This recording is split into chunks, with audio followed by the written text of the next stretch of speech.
All right. Good evening, everyone. Thank you for your patience as we attempt our first hybrid work session and council meeting. At this time, we'll call tonight's meeting to order. This is the council meeting for Monday, July 12th. I will turn it over to Council Member Lundy for the opening prayer. Thank you, Mayor James. So let us pray. So Heavenly Father, we do thank you for this evening. We thank you for this great opportunity to have placed in this position of leadership, Father God. We thank you that you are leading us in the way that we are to go, Father God, on the benefit of the residents of this town, Father God. Let everything that is done here be done in decency and in order. It is in your name that we pray. Amen.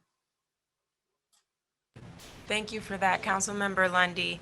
At this time, we'll move for the Pledge of Allegiance and then come back for the approval of the agenda. The flag of the United States of America, to the republic for which it stands, one nation, under God, indivisible, liberty and justice for all.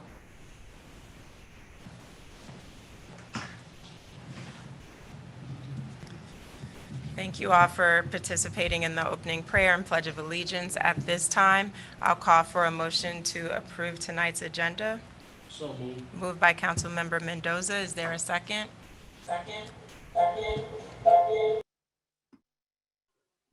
Second. Seconded by Councilmember Rout. Any discussion? Hearing none, I'll call for the vote. All in favor, let it be known by the saying of aye. Aye. Any nays? The ayes have it. Thank you so much. At this time, we don't have the June 14th minutes, so we will need to postpone that until the September meeting. But we'll turn it over. It's actually Mr. Tonelli who is going to help us with the public comments submitted for tonight's meeting. Thank you, Mayor. Hello, council, public. I'm going to go ahead and read tonight's. We have two comments. The first is from Mr. Steve Weiss on 5404, on Tilden Road. Mayor, town council members, and town staff. Several town residents are asking when the stormwater drain culvert will be cleaned out and when will the culvert walls be repaired at 5404 Tulsig Road. The stormwater drain culvert has been clogged up for many months now, and the brick and cement walls are falling apart.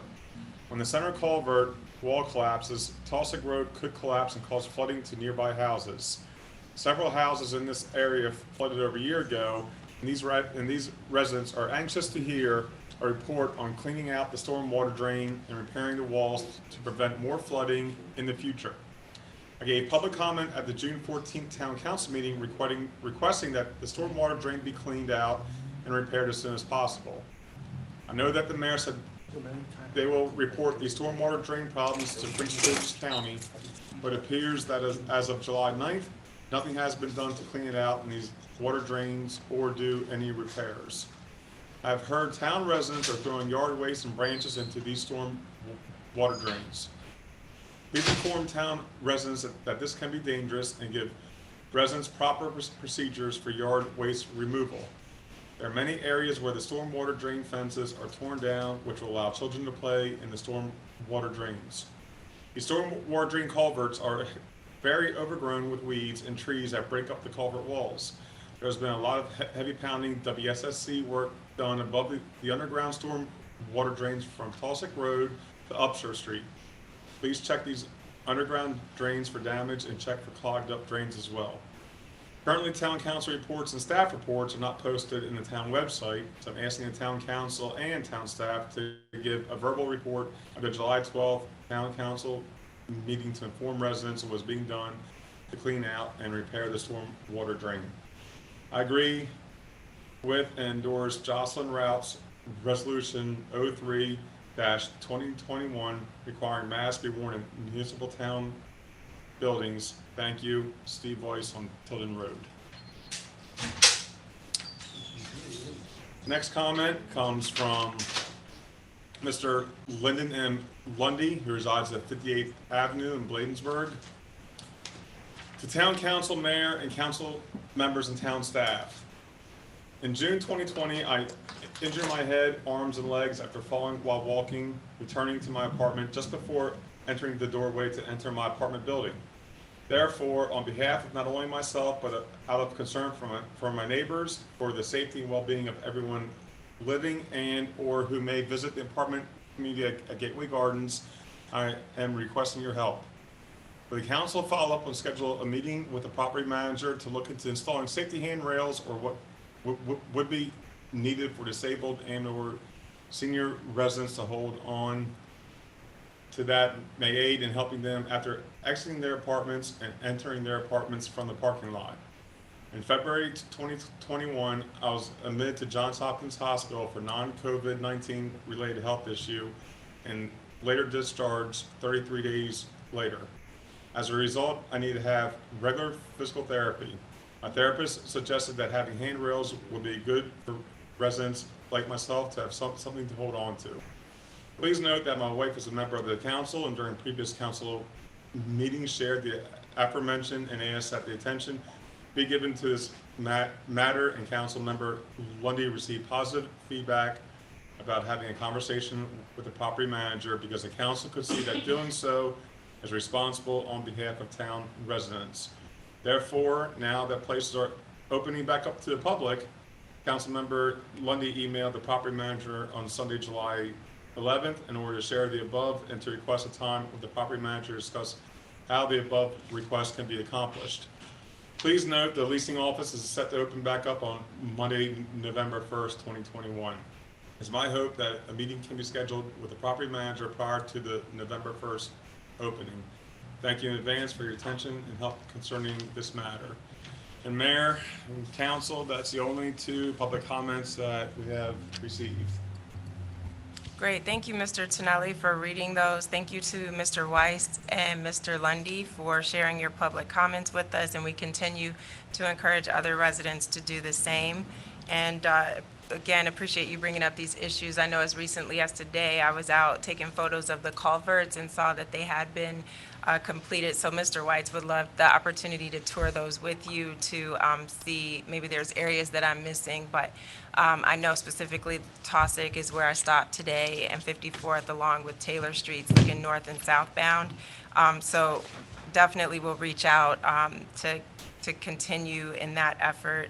And thank you so much, Councilmember Lundy, for addressing the concern already of Mr. Lundy by reaching out to management over at Gateway. I'm sure they'll be receptive in trying to put some things in place for the protection of residents. At this time, we'll move on to staff reports, beginning with Public Works. Any major updates there? No, I'll just take the opportunity to say on the behalf of the Public Works staff, so first of all, let me clarify that I wanted to keep the circle of folks in this room as small as possible. I hadn't heard any particular input requiring staff reports, and there was an issue that arose today, so I gave that employee a pass. I do want to note that regarding the input about the stormwater drains, and this is a shout out to the chief as well. Chief worked very closely with the Public Works supervisor to make sure before both of the most recent storm events, that Public Works staff went around and checked all the storm drains, and they did diligently clear, I believe, all but one of those, and that one had some structural challenges. So I do want to note that this is not something our public safety coordinator is unaware of in marshaling those resources, and I was very impressed as the new town administrator with the facility with which the town staff jumped on in front of that as an emergency preparedness item. So I think that's all I have from the Public Works Department. Thank you, Mr. McGrory. Any questions from the council regarding Public Works? Again, Mr. Hall is not here, but Mr. McGrory may be able to assist. Seeing and hearing none, I'll move forward. Next, we have the treasurer's report. I had a question. Councilmember Rout. Yes, I had a question for Mr. McGrory. Mr. McGrory, I just want to request that there are, if there is like a walkthrough, that not only is it, I too have received questions as it relates to the culvert from residents in Ward 1. I wanted to see if it's open for council members, myself and Councilmember Mendoza, if he would like to come along to also do the walkthrough so that we can see, and if a member of the county could be invited, because when it was a severe flood that impacted at least 20 homes in Ward 1, there were promises made that there would be collaboration between the county. And so I just want to ask, would it be possible for the council members to tag along with you? And I'll make sure I express that and follow up with them again, because following the last council meeting or right before, I had reached back out to Public Works with an update on that, but also recognize the fact that the funding for the repairs was not going to be available until July 1 when the new budget took place. But I just wanted to get an update. I got an initial response and nothing since. So we'll follow back up, one, with what the status is of when those repairs will begin, and then also another site visit request. So we'll just make sure we get that out to both of our council members for Ward 1 as well. Thank you, Mayor. The next area is the treasurer's report. Mr. Tonelli. Thank you, Mayor. I'll keep this brief, and I'll see if I can put this on the screen as well, just to show a couple charts very quickly. That's already been distributed to the council members.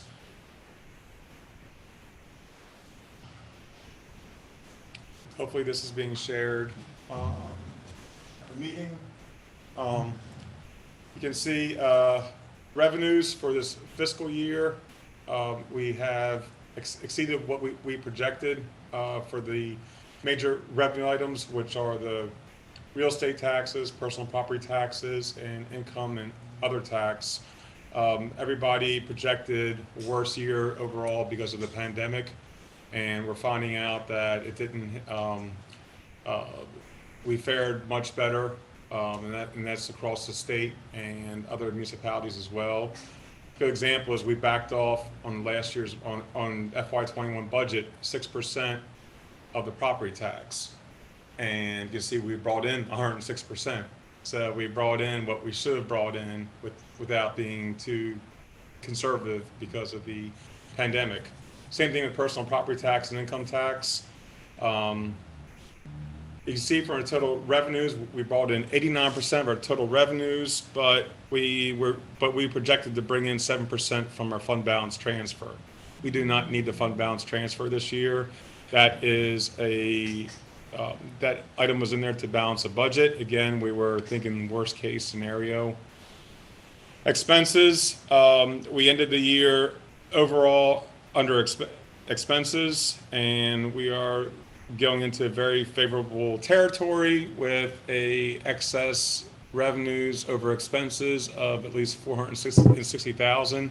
It's still early though, because we're waiting on some major June bills that have not been booked yet as of the printing of the financials on Friday.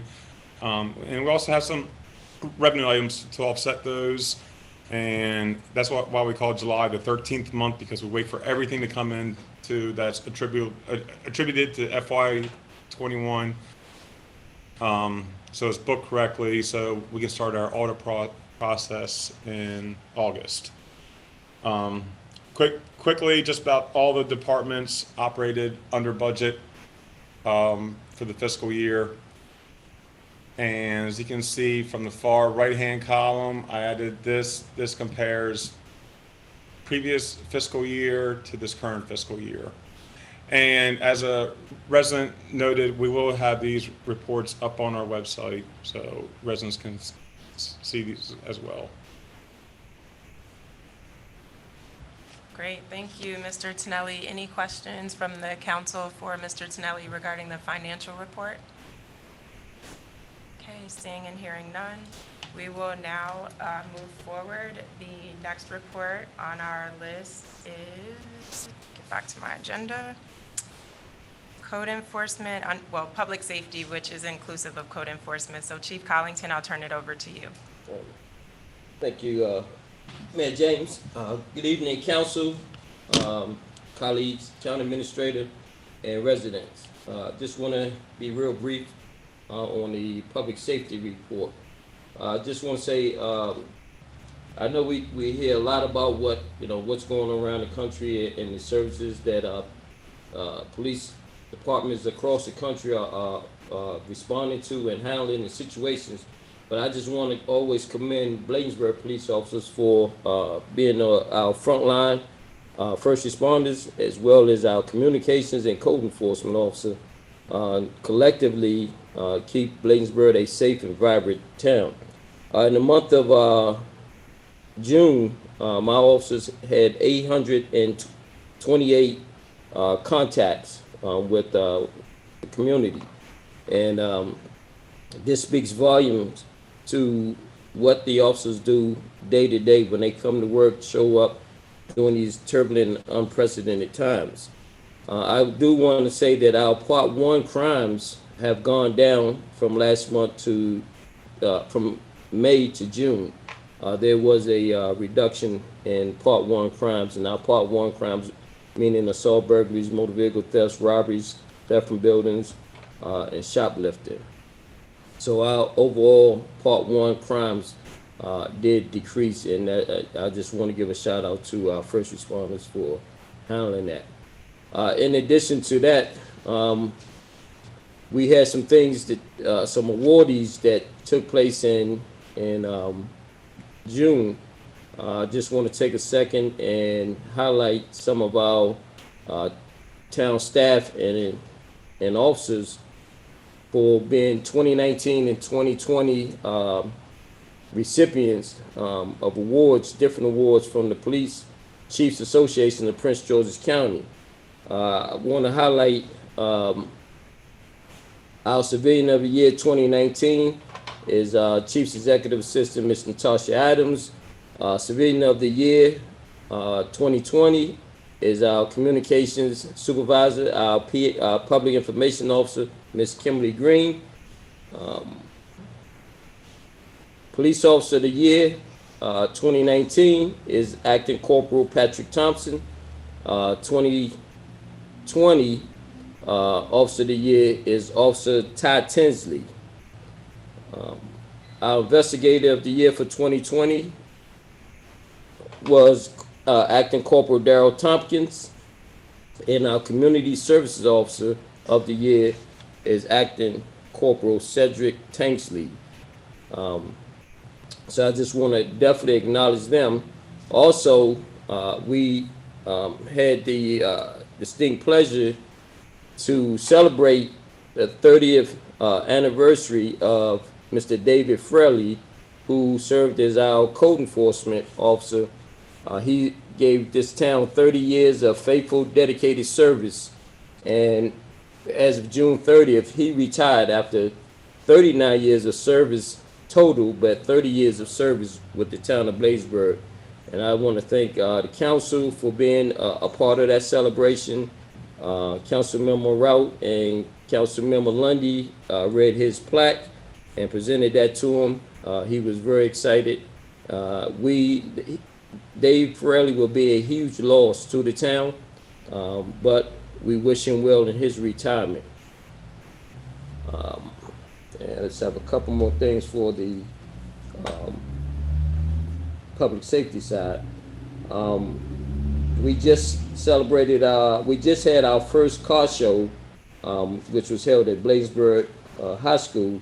And I want to give a shout out again to our 2020 Community Service Officer of the Year, Acting Corporal Cedric Tanksley, for putting an incredible event together. It was well attended. The weather was great. I was just amazed just to share some of the stories, hear some of the stories of the people that bought the cars.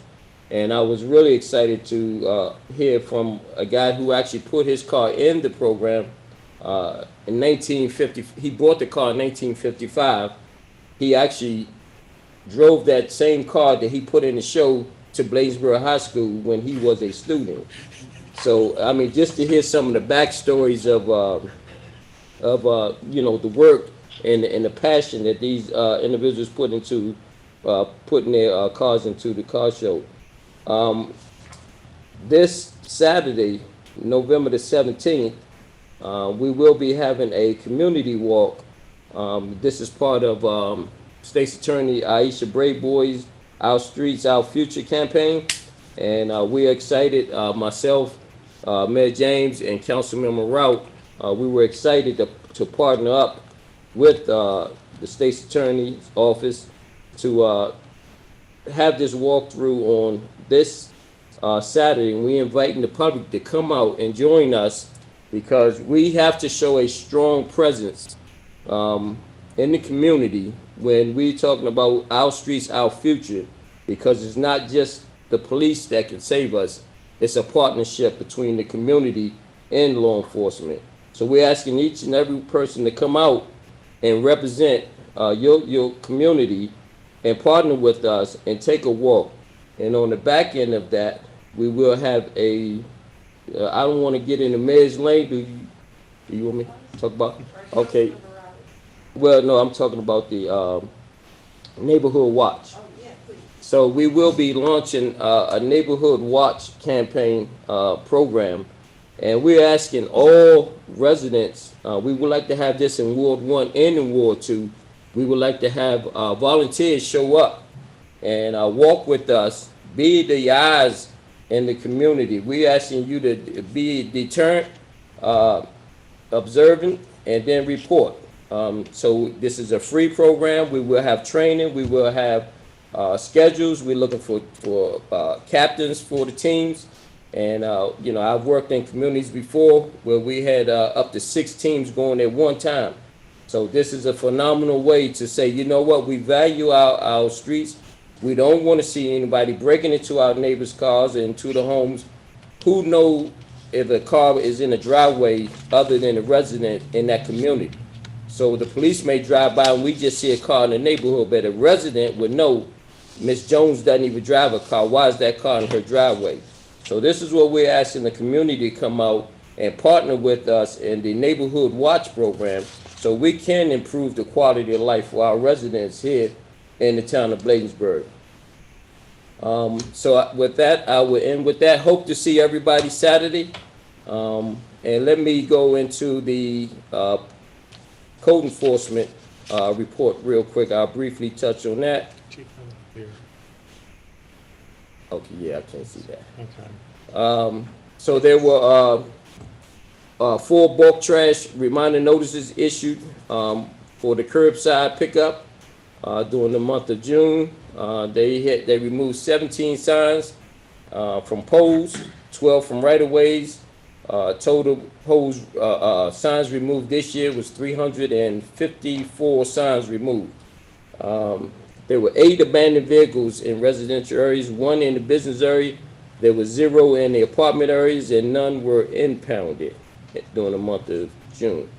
To date, 16 vehicles have been impounded. 8 vehicles, we have had 65 abandoned vehicles, and 8 have been impounded. There were 14 grass violation notices issued. Code enforcement received no graffiti complaints. If you see something, we're asking you to say something. Graffiti or any type of unusual or suspicious activity. Other code enforcement activities, well, they were very involved with the food drive and delivering business notices and other assistance that they lended throughout the town and to town staff.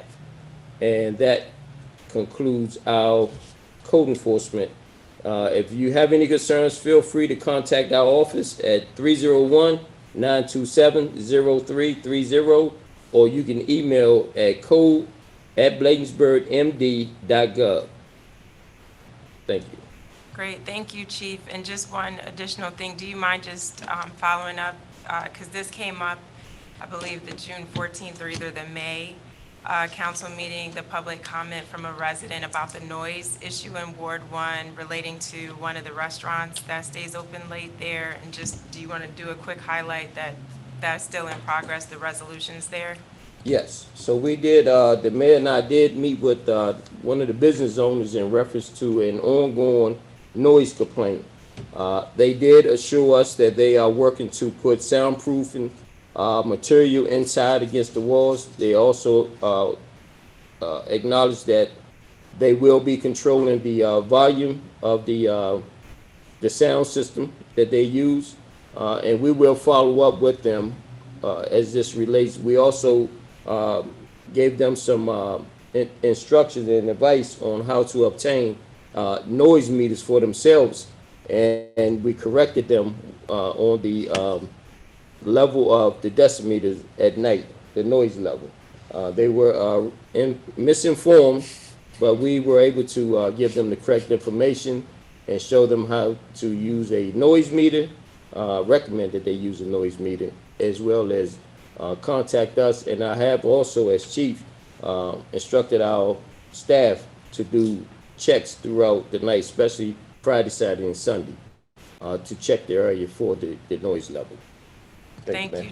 Thank you, Chief, for that update. And also, just so the community is aware, there is another restaurant or organization across Annapolis Road, directly across from the business the chief was just talking about, which sometimes people assume that's also part of Bladensburg because they tend to have loud music and gatherings during late hours.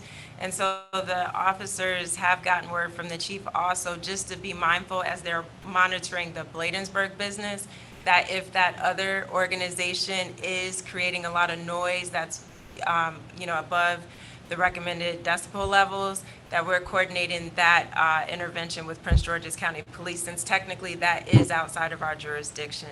I want to open it up for any questions from the council. I do see Councilmember Route's hand, but I'll look out for any other comments or questions from the team following Councilmember Route. Over to you. Thank you, Mayor James. I do want to join Chief in applauding our officers. I think that our residents do see an improvement as it relates to code enforcement over the last month. And so I want to thank Chief Collington for his leadership as it relates to that. And I want to echo Mayor James's concern as it relates to the business that is adjacent to the 7-Eleven and the Save-A-Lot parking lot. I want to even mention as early as Saturday, there was an emergency I had to respond to on my way home. I was trying to go to the 7-Eleven. I'm not going to tell you I was trying to get some cookies. But I did see our officers present in that parking lot, and they were visible. They were interacting with the visitors to the town of Bladensburg that were crossing the street to the unincorporated area. And so I do see an improvement. I just want to, applaud them. And Chief Collinson, I would be remiss if I did not also applaud Officer Tanksley for his passion and his hard work as it relates to our youth programs. Many members of the public do not realize that we have 3 youth programs that are authorized through our community action team. And Officer Tanksley right now, with the help of some of the other officers, are really doing a phenomenal job. Those young people are engaged. The police explorers, they are volunteers who they serve our town. There's the mentoring program for teens, and then there's also the Brothers and Sisters program. The funds from the car show are going straight to those programs. That event was phenomenal. We've had visitors from all over Prince George's County and the state of Maryland. And I was really Bladensburg proud to see us collectively come together. We often have events for our youth and for our older adults, but this was a family event where people who just want to see some cool cars was able to come out. I think it's going to take a continued village to support everything that we're doing. We are a model for other municipalities in Prince George's County. And I want to thank all of our residents for joining us tonight, but we need you to support our police department. If you, like Chief Collington said, if you see something, say something, and please come out. Chief Collington, can you just highlight what our neighborhood watch program is and isn't? I know there will be some correspondence sent out on Thursday in our e-blast about what this neighborhood watch program is, but I want for you to reiterate to the residents what it is and what it isn't.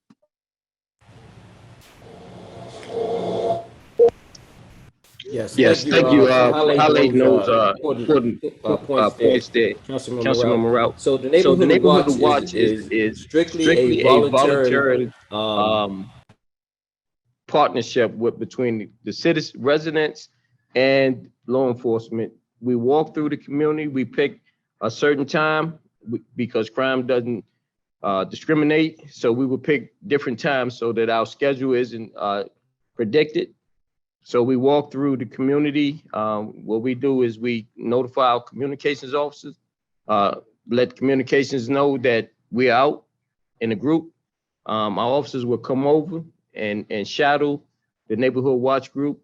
But what we want to make sure that our community know that we're not asking you to go out and engage in anyone, to engage anyone unintentionally or intentionally, because the last thing we want to do is put our residents in harm's way. All we want you to do is be the extra set of eyes for us out there. You see something, say something. That's all we want you to do, is to observe, deter, and report. That's it. That's what the neighborhood program is all about. It's increasing the value and the quality of life in our community, because we know that our residents know these streets and these communities better than the police, because we live here every single day. Again, as I use the example, we see a car in Miss Smith's driveway. The police may not know that. To us, it's just a car in the driveway. But to the resident that live next door, no, Miss Smith doesn't even own a car. Why is that car there? Notify the police. We'll come out and we'll check and make sure everything is okay. So that is what the neighborhood watch program is. It is not an additional, you won't be armed. You won't be engaging in any physical activities. Now, we will say if you have to protect yourself, then protect yourself. But for the most part, your job is just to be the extra set of eyes and ears for law enforcement. And it's a good way to come out and meet your neighbors. You know, when people join up and what street you live on, what street you live on. Next thing you know, you just formed another partnership and friendship within the community. So I've had a lot of experience with neighborhood watch programs, and I tell you that they are phenomenal. It's a phenomenal way of building a partnership between law enforcement and the community. Thank you. Thank you, Chief Collington. And the tremendous amount of work that's being done by the CAT team, and specifically Officer Tanksley over there. But also want to just take a moment and reflect on the past 15 plus months have been insane. And that's just for us, not those of us on the front lines in public safety. And so I know Councilmember Rout and I were fortunate to be able, on behalf of the council, to attend the award ceremony for the Chiefs Association. You mentioned it briefly, but again, we just want to acknowledge everyone who received awards, from the civilians to the sworn officers, and let you know how proud we were to see those awards being given out. And, they may not have seen the entire council there, but if one of us was there, the whole council was there. That's just, we represent the group. And so hopefully they understood that she and I were there on behalf of the council, just to show support and pride, along with Town Administrator McGrory, to be the recipients of those prestigious awards. So please, let them know how much we appreciate them. But I didn't see any other hands. I'm sorry, we're having screen issues. So I'm going to keep going with the next staff report. Was there a hand? I'm sorry, the screen kind of. I know, I was Okay. trying Town camera's off. Administrator McGrory, over to you. Thank you, Councilmember. Well, I notice I can only use this new excuse for another year or two, but I'm going to continue trying to pump that out as much as I can. And today's issue, among many, was that I turned my phone off, which I thought was the polite thing to do during the meeting. However, I had tapped our illustrious police chief with keeping us on time during the work session, And in turning off my phone, I did not get his time ping saying, "Hey, out of time, keep moving." So I figured the guy with the badge and the gun ought to help be able to keep everything moving, but I completely screwed that up by turning my phone off. So the best intentions, complete fail. Sorry. Speaking of the chief, I just want to say I had a fabulous meeting with the police department staff. I was very, very impressed with the high level of engagement. I think we were at it for, was it an hour and a half, 2 hours and a half, one of those. It was a long meeting, very robust dialogue. I think they're thoughtful and care about the town of Bladensburg, and whether they are exceedingly long tenured or very, very new, they all want to learn more about this workplace, fit in. They like the working environment that they have. They admire your chief of police, which is of course a credit to you all who hired him and have engaged him as your chief. And so that was terrific. With that said, there are some morale issues, and I want to just call those out because part of that dialogue was about things like compensation, things like retirement plans, and we're going to have some more conversations about that. I did commit to the employees. I don't have the authority to wave a magic wand and make all those problems go away, but the council as head of government can and should be in a dialogue of reviewing some of those workplace things, and I'm very, very grateful, again, as a new employee, and no credit to me, that the council has seen fit to do retroactive cost of living increases, retroactive steps, prospective cost of living adjustments for the coming fiscal year, and an adjustment for police department employees. And so I very much appreciate the council's leadership on those compensation issues, very much on point with the conversations we've been having. I did also talk to the Public Works Department staff, significantly smaller staff, but a great bunch of guys, generally with long years of service, and so no newbies among them, but they know what they're doing and care about their environment. They also pitch in with anything asked of them, which is fantastic. One of the things I noticed was the town hall did not seem to me to be ready to receive visitors from our couple earlier events that we've done here, being Mr. Fraley's farewell party, the council meeting of June 21st, where we had council members here, and today's meeting. So I did ask if they could help get the place cleared out. Everybody from town hall pitched in as well, and I'm really grateful that we've got this place shipshape so that we're in a position to welcome everybody back as their comfort zone allows us to go there. And should the council, in dialogue with me, ask me to make the decision to reopen to customers, we're positioned and ready to do that. And again, there are some morale challenges there, and I did enroll the town again in a system that I've used before. The Maryland Municipal League has a compensation survey system that allows you to input your compensation data, minimum, maximum, and steps of the incumbents into their system. And then in exchange for a modest fee, you get to pull out data from many other jurisdictions throughout Maryland and elsewhere. And I think that's going to be a good benchmark. I pulled some preliminary data, but it hadn't made the adjustments for the current fiscal year. So just wanted to start the ball rolling and see if that tool was available. As always, I'm grateful to MML staff and to my peers in municipal management for making that available to us and populating it with robust data so it's useful to our elected policymakers. I think that's all I have to report. Should the council take my advice to appoint an acting town clerk, I do want to say a point was raised about the accelerating snowball effect of the agenda preparation. And so this was my first time through trying to prepare the agenda. In the council rules, there is a clear role for the town clerk in the preparation and distribution of the agenda, but also one for the town administrator. And it was not a particularly high-functioning system to be scrambling to adapt to new agenda items and be trying to push that out for the public notice requirements. So I take full responsibility for that.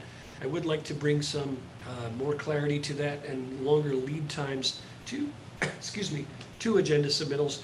I understand council members want to be bringing their A game to the legislative process, and I certainly commend and support that. I'm very excited about that level of engagement and the quality that I've seen so far in the types of proposals that have been brought forward. But I would ask that we try and back that up well in advance of the meeting, both for public communication and for a chance for staff and legal counsel to review that work product in advance of your meetings so that you all can make great decisions. And with that, I think I'll conclude my report. And again, it's wonderful to be here working with this crew. I left out the town hall employees. So I do want to say, I have not yet had a special meeting to talk to the town employees in a group, but I do walk over here and stick my head in every office multiple times a day, see if anybody's got anything to escalate to me, and check in on how people are doing. I'm, as with the other teams that I've met with, very, very impressed with the employees we have here and their dedication to this community and to serving the town council of Centerville. Thank you. Bladensburg. Bladensburg. Oh, I did not. All right, we're done. No, thank you, Mr. McGrory, for that update. And I feel that you being here has already started making an impact, and hope everyone else on the team feels the same way. Are there any questions about Mr. McGrory's report? Councilmember Rout. Yes, thank you, Mayor James. Mr. McGrory, you've brought up two things that I wanted to ask a question about. Do you know what the timeline will be as it relates to the compensation study? When can the town council expect the finalization of your investigation and comparison of other compensations, as this is a continuous concern from our police department? I know, at the last council meeting, the town council approved a very modest increase, 2%. But we're looking to do that over the course of time. And I was hoping that our town attorney would be able to be present today. But I would like to go on record to understand, is there a statute of limitations on signed council rules? What is legal sufficiency as it relates to the town council rules? Should that be refreshed every year? How long are those rules in place for? So I look forward to that answer. And I would like to request that it's provided in writing to the town council. But if you could answer my first question, please. Sure. I think you've given me a great segue to raise another point, but I'll answer your first question first. With regard to the compensation study, again, this was a checklist item that I had as a commitment to the police department coming out of their meeting, and something that I mentioned to the council when you were talking about their compensation. I have received a 20-some item list of high priority projects that the council wants me to complete, in addition to doing things that will significantly help with my ability to achieve progress on those, like spending time interviewing a town clerk to present a candidate to the council for your appointment. So I guess I would have to say, I will look to the town council to see how big a priority that is and where that fits in with the rest of your list. And we should certainly talk about a framework for doing that. I have in my list of good intentions to get back to you with that list in a robust format and do some communications about what are your priorities on that. So that's about the compensation study. It's not technically difficult because the data is there, but you have a practical and moral obligation to populate it with all your own data, and the question would be devoting the time of someone to do the keystrokes to input that information. Mr. McGrory, I just asked, how long do you think that would take? The other thing that I wanted to mention long. was the, as far as the council rules, to be frank, many councils don't have any set rules. There's a nod in the charter to Robert's Rules of Order, for example, which was frankly designed for big legislatures, so it's not always appropriate to a small legislature like this one. But the council rules are adopted by the council, and they are standing rules that are your guidance document until such time as you see fit to amend them, as you've started the process right now. So I don't know that there's a formal requirement for any timelines to update them, but as with any of your guidance documents, you should periodically look to them to see if they're in need of improvement. Thank you. I'm sorry, Mr. Barat's question. Could you just find out from Sue Ellen what other municipalities do, just so we have a point of reference? Is it for those who do have council rules and procedures? Because I think it would be helpful for us to see where we are compared to other municipalities in the area. It could be very helpful for us. Thank you.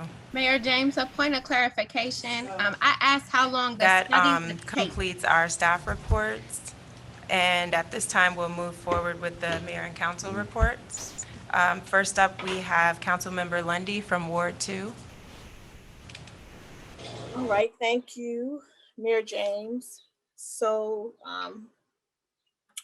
I would just like to start off by saying, looking at some of the things that I've been involved with or participated with or attended. So I did have the pleasure of attending the Maya Peace Mental Health Awareness Day. That was wonderful. And a shout out to all of our vendors. And we have a free food distribution. We had a vaccination station. I want to thank all of our volunteers, our town residents, all of our student volunteers from End Time Harvest, our elected leaders who came out. And I'm sure my colleague will, if she feels necessary, to talk about that. But I just wanted to say thank you so much for including me and inviting me to come along in the process. We made a video to announce the process, and Chief Collington, thank you so much for that. And we did it in a one take, and I was like, okay, I don't want to see it until it comes out. And we got a lot of community engagement on that, and so I'm very thankful for that. Oh, okay, it's a joke going on. I'm not included. Okay, okay, something's happening. But anyway, to continue. And I also wanted to say that on June the 15th, I did attend the celebration of life and legacy of Grandmaster Dr. Clifford L. Thomas at the Life Point Church. And my grandson, Braylon, who was one of his students, presented his wife with his white belt. And on that belt, hey, Miss Susan, he was on the belt. You know, he was sad to hear about Dr. Thomas. You know, because everybody looked up to Dr. Thomas. And so anyway, on the white belt, he put, "How do we lead? We lead by example." Braylon was so proud. He little crayons and everything. So he presented that white belt to the wife of Dr. Thomas. And also, I had the pleasure of presenting on Saturday, June the 26th, a Outstanding Achievement Award presented to Mr. Andrew D. Turner III, Bladensburg High School class of 1975, in recognition and appreciation for his commitment and dedication of service. And he is the first African-American quarterback from that class from Bladensburg High School. And the town presented him. I presented him on behalf of the town council and staff, community, a wonderful plaque. Also on that day, his family and friends were there. Also, Councilwoman Jolene Ivy presented a proclamation signed by herself and our, excuse me, Calvin S. Hawken, the Prince George's County chair. And as everyone has already said, on Saturday, we had a phenomenal and excellent, a terrific first annual car, truck and bike show. It was wonderful. And I just wanted to thank our county executive who, through Miss Denise Ross, I was able to get a certificate of recognition from her office. And thank you so much, County Executive Angela Also Brooks, presented him with a certificate of recognition on his 46th year anniversary of being the first Black African-American quarterback from Bladensburg High School. I also attended the International High School of Langley Park. The award ceremonies had been going on during that time. And I am currently working with the one of the English learning teacher there for a summer internship. We had our first meeting on July 8th via virtual. And so I'm excited about that. And we will go until August the 5th. And it's a summer internship program, basically to encourage them to do civic engagement. And some phenomenal students. Also had the pleasure of presenting one of those students who is the salutatorian, Miss Karen Vasquez, who is a resident who attends the International High School of Langley Park. She is a resident, so I had the pleasure of, on behalf of the town, preparing a certificate of appreciation for her. that was mailed to the school on her behalf. Let's see if there's anything else, because I know for time purposes. Also attended the Director Guild's Office of Emergency Management meeting with a few of my colleagues on the line. On the virtual meeting today. And that's all I have. There's some other stuff too, but for sake of time, I'll give my colleagues a chance so they can chime in. So good evening, everyone. Thank you, Mayor James. Next, I'll go to Ward 1, Councilmember Mendoza. Good evening.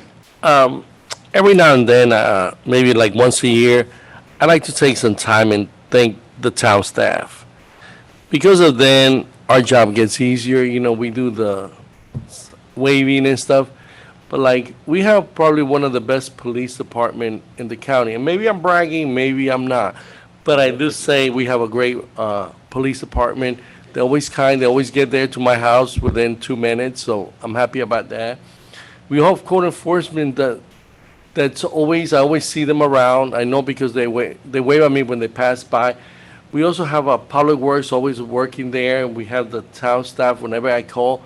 So I really want to say I'm proud to live in a town where we have really good staff that takes care of it, that's the reason for incorporation, to do a better job than the county would. You know, and sometimes we forget that our job is to have services. We're a service industry. And by having you guys as staff, it makes it wonderful for me as a resident and for the rest of the resident to have. So I really want to thank you guys for all you do. And if I don't say it enough, I'm sorry. But, you know, I always think I wave at you guys when you guys pass by my house, or when I see it, say, I thank you for all you do. Because I do appreciate it. I might not say it enough, but I do appreciate everything you guys do. And so thank you. That's all I have. Thank you, Councilmember Mendoza. Next, I'll go, sticking with Ward 1, over to Councilmember Rout. Thank you, Mayor James. I want to start off by letting the public know, I wanted to take this time to really talk about my experience as a council member. There is a hostile working environment that I am leading in. And it is very unfortunate that I feel that the town council is not respected amongst each other. And I want to call it out, because we need to work on this collectively. There has been examples in this meeting where voices have tried to be silent.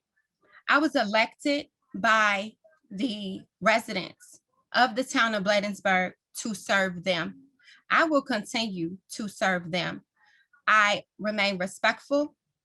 I make sure that I put things in writing and I speak up. I am a true advocate. I am a trained advocate. I am a social worker by trade. I have a doctoral degree. I'm very educated and I write policy. I cannot reduce or suppress the knowledge base that I have for the comfort of others. I will continue to serve the town of residents, and I want to urge all members of the town council to continue to work collegially to serve each other, because we are all residents, in addition to our town employees, because they are our service focal point, and our residents and visitors and businesses who pay us, pay into this town. This is their town. This is our town collectively. I want to also share that there is favoritism amongst the council. There are certain council members that things happen for them. There are other council members, such as myself, when things are answered or asked of in a respectful way, a respectful manner, things do not get handled. Members of our town have shared in writing that they too have been ignored. I am one of you. I want to also share that and if you do send me correspondence, you will see Mayor Pro Temp in my signature line item. That is effective January 1st, 2021 until June 30, 2022. I will serve as the Mayor Pro Temp, which is a rotating schedule. In the event that our mayor is not available, or unwilling to serve as the mayor, it is my role to step in and resume responsibility of the mayor.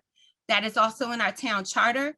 You may reference that by visiting our town website, and you can understand our form of government, which was one thing that I did understand and mention at MML. I received some training at MML that spoke to our form of government. And it really, the light bulb went off. And I was encouraged tonight by my colleagues to share my perspective. I was encouraged by MML staff members to share my perspective, because this must cease. Bladensburg will not move forward if we continue to have the destructive work environment that we have. I have participated in a lot of events, and I would like to say that I feel that we should be respected and acknowledged and included all members of the town council. I participated in a number of events, to include the My Peace Mental Health Awareness Day, which I'm Bladensburg proud that I led that initiative, where people received services. People are still affected by the public health emergency. I have attended planning calls for Our Streets, Our Future, where I serve on the planning committee with my colleague, Mayor James, and our phenomenal staff, Mr. McGrory and Chief Collington, where this Saturday, we will have a number of services and supports to mitigate the gun violence and provide additional options so that our residents feel much safer. You will hear from the community members. You will hear from victims of gun violence, and collectively, we can change our town. I have advocated for meetings to talk about the American Rescue Plan and how we can be able to use those funds. It is my hope that our town administrator will be setting those meetings up so that we can be able to hear from our staff. What are our needs? What are our gaps that we need? What type of programs do we need? What type of different opportunities do we need? Is there any equipment that we can use these funds for? Can we rebuild the culvert with some of this money? So there are additional, so we want to hear from the staff, we want to hear from our residents, and we want to hear from our businesses. What are their needs? For the businesses that have efforts as it relates to entertainment, do they have gross losses that maybe through a grant program, we can be able to provide funding to support? We won't be able to understand and know that until we host some town halls to hear from our residents, our businesses, and our staff. And it is my hope I will work collaboratively with the town council and town administrator McGrory to make this happen. I have been asking for these meetings for the last 3 months. I have advocated on behalf of the Peace Cross through Lytton legislation, because I feel strongly that not only do we need to go out and support the current fundraiser that we have, we also need to ensure that our Peace Cross is protected. This past weekend, I observed vandalization of our Peace Cross, and that was shared with Chief Collington, and he was able to share that information with our partners who was supposed to be manning that post. And I definitely thank Chief Collington for his action plan that he sent in response to a gathering that we were told about as it relates to our Peace Cross. But I have been advocating for participants and businesses in Prince George's County and the state of Maryland to participate in that Peace Cross. I too attended the Office of Emergency Management meetings to understand about our Delta Plus variant, where I received some information as it relates to the piece of legislation I will be asking the council to support today. And lastly, I have attended the meetings for our COVID-19 vaccination response. As my town council allowed me to serve, I have been the point person to serve for vaccination coordinated efforts. And our county is really trying to be very unique with some of our responses as it relates to vaccination. We are still not at our goal for the state of Maryland and Prince George's County, and it's going to take collectively everyone to do their part, if they are able to mitigate and beat this. The variants are morphing. We are exposing ourselves to potential risk, and we must follow the science. Lastly, I experienced a death in my immediate family this past month, and I want to thank all of the town of Bladensburg residents and staff and visitors, people I didn't even know, who supported me through that effort. I lost my grandmother, who was my rock and my foundation. I got my drive and my work ethic for her, and I just want to thank her for all of her advocacy. That's where I learned it from. She was discriminated against at her job, where she worked for 33 years for KBC KLOS. And I saw her in the 80s. Like, that's crazy, right? In the 80s and in the 90s, I saw how she was discriminated against. She was a sharecropper. And so my passion, my loss is, I'm still grieving, but I'm doing better day by day. I want to thank everyone for their prayers. At this time, I'm completing my report. Thank you so much. For our condolences, because when you're that close to a loved one, the grieving process continues on. That is not something that you just get over instantly. So our thoughts and prayers continue to be with you and your mother, because I know that was a big loss for her as well with the passing of your grandmother. At this time, we'll transition to Councilmember Blunt's monthly report. I too am like Mendoza. I don't talk much, but I would like to echo my colleagues when they say the police department, y'all awesome. Tanksley, you know, he did, he all right. He's not good as I am, but he's all right. Really put a lot of good programs together, and I appreciate, well, you know, I appreciate you all. Jocelyn with the mental health program that she put on. She didn't ask for help. I begged that Lara help me. She let me help her with that. Again, I really don't have much to say, but I do echo what Councilmember Rout just said about unfair treatment of how things are going on. I used to let things roll off my sleeve as I do, but some people do not do that. And she's sharing her feelings of how she been, because I too feel sometimes they're a little hard on her because of her knowledge. And I learned a lot from Councilmember Rout while doing councilman. I can go to her and ask her just about anything. She's very knowledgeable. So again, like her, I hope we all can pull it together and start working together collectively. I know some people be nonchalant about how people feel, which I think is wrong.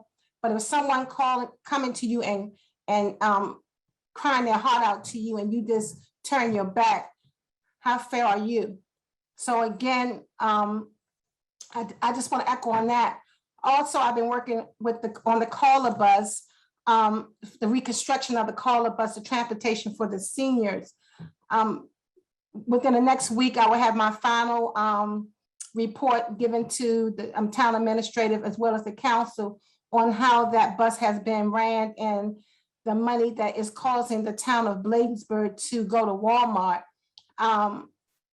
Again, it's a lot of money running this bus, and a lot of people don't realize how much money the town of Bladensburg is spending just to go to Walmart. So again, I'm have my final report to the town administrator. I've been working along with him to see another way. I know I talked with the mayor on previous occasions about how this bus is really, it's not doing its justice.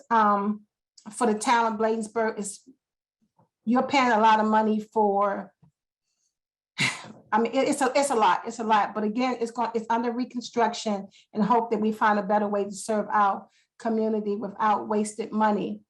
And That's pretty much. You'll start to see more of me, again, engaging in the community and working closely with the seniors as we move on. And again, like I said, I don't talk much, but I appreciate each and every one of you. And you know, everybody, I shoot straight from the hip. You can always come in. I'm going to say it like I said. It might not be like you want to hear it, but at the end of the day, if the staff, the officers, people to town of Bladensburg that work for the town of Bladensburg, you can come to me about anything and talk to me about anything. Trust me, my ears are open, and I do appreciate all the work you all do, and always have. But again, you can always come and talk to me and let no one tell you different. Again, and I hope the communication of the town of Bladensburg staff get better and no manipulation as always. Thank you. Thank you for those council reports. Appreciate everyone's feedback. I'll be brief because we do have still half the agenda to get into. Again, the reports are for activities that were conducted during the month of June. So as Councilmember Rout mentioned, we have been working with the state's attorney along with certain staff on preparing for Our Streets, Our Future rally in the town of Bladensburg. It's a free event. If you had fun Saturday, you need to come back out this coming Saturday for free food, resources to assist you, whether you need a job or mental health issues. I believe the vaccination truck is confirmed. Okay, possibly in the works. Today. Oh, just today, Just thumbs today. down. Right before Oh, the no. I thought it was a go. Apologies, so that is not happening, but Councilmember Rout tried to get them there, so, and along with our town administrator, so we appreciate that. Another important item is transportation is a huge piece that is moving quickly under the Biden-Harris administration. And so Secretary Pete Buttigieg is doing a series of webinars on innovation for sustainable and equitable transportation systems. So I had an opportunity to tune into that in June to start understanding the considerations that we need to be thinking about as we look to improve transportation in our community.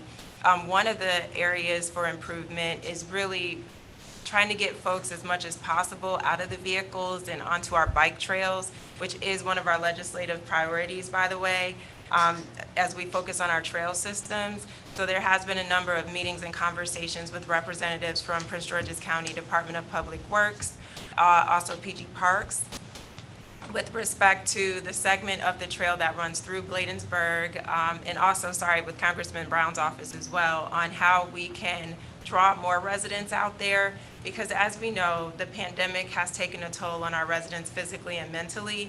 But if we can get them out walking on the trail, if we can get them biking on the trail, these things will help their physical health as well as their mental health.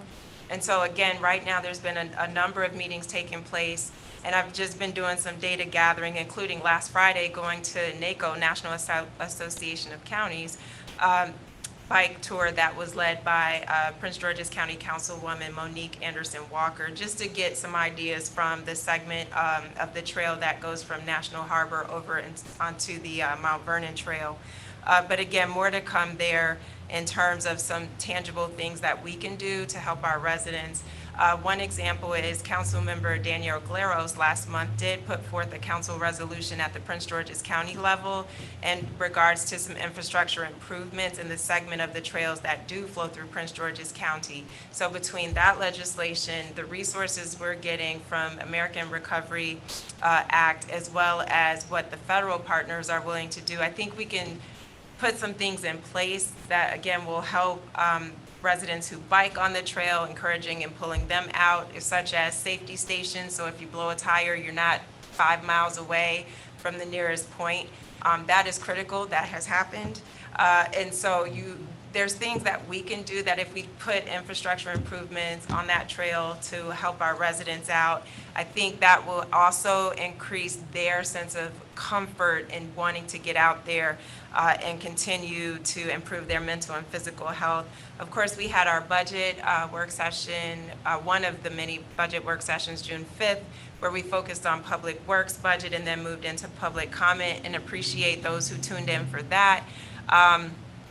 For our Bladensburg Elementary students, we did work with staff to get some donations to those being promoted from 6th grade to middle school some of us may have forgotten how big of a deal that is, but to sixth graders, it is major when you're leaving elementary school.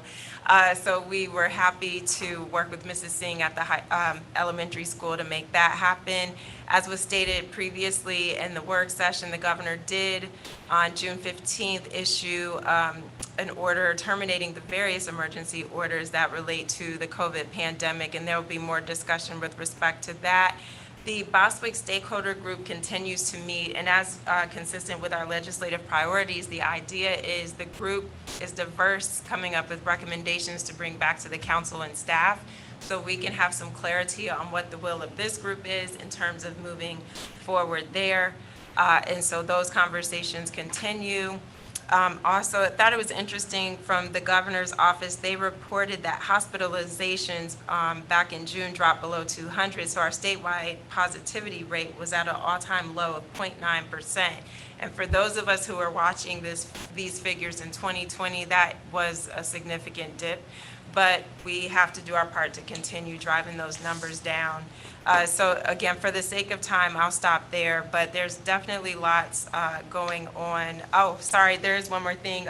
Again, looking back to the legislative priorities and tying that to June's activities, I did continue getting applications out for residents for the Maryland Weatherization Program, but we still need more residents to apply. So even if you don't need the funding, if you have a neighbor who may be elderly, on a fixed income, in a situation where they need to make significant repairs to improve energy efficiency for their home, please contact the main office here and request an application, because we don't want this money to go unaccounted for and then have the numbers reduced next year because we didn't have enough of our residents requesting the weatherization grant. And so that will conclude my report so that we can move on to unfinished business.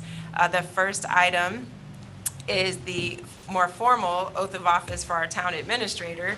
I did the quick and dirty version so he could immediately start. For those of you who may remember, we as a council voted to appoint, or the council voted to approve my appointment of Town Administrator McGrory, but we do want to formally go through the swearing in so that everyone who is joining remotely, as well as those who are here in the room, can see the formal swearing in. So Mr. McGrory, I believe. Now, for social distancing purposes, I can stay here. Normally, I would come over there.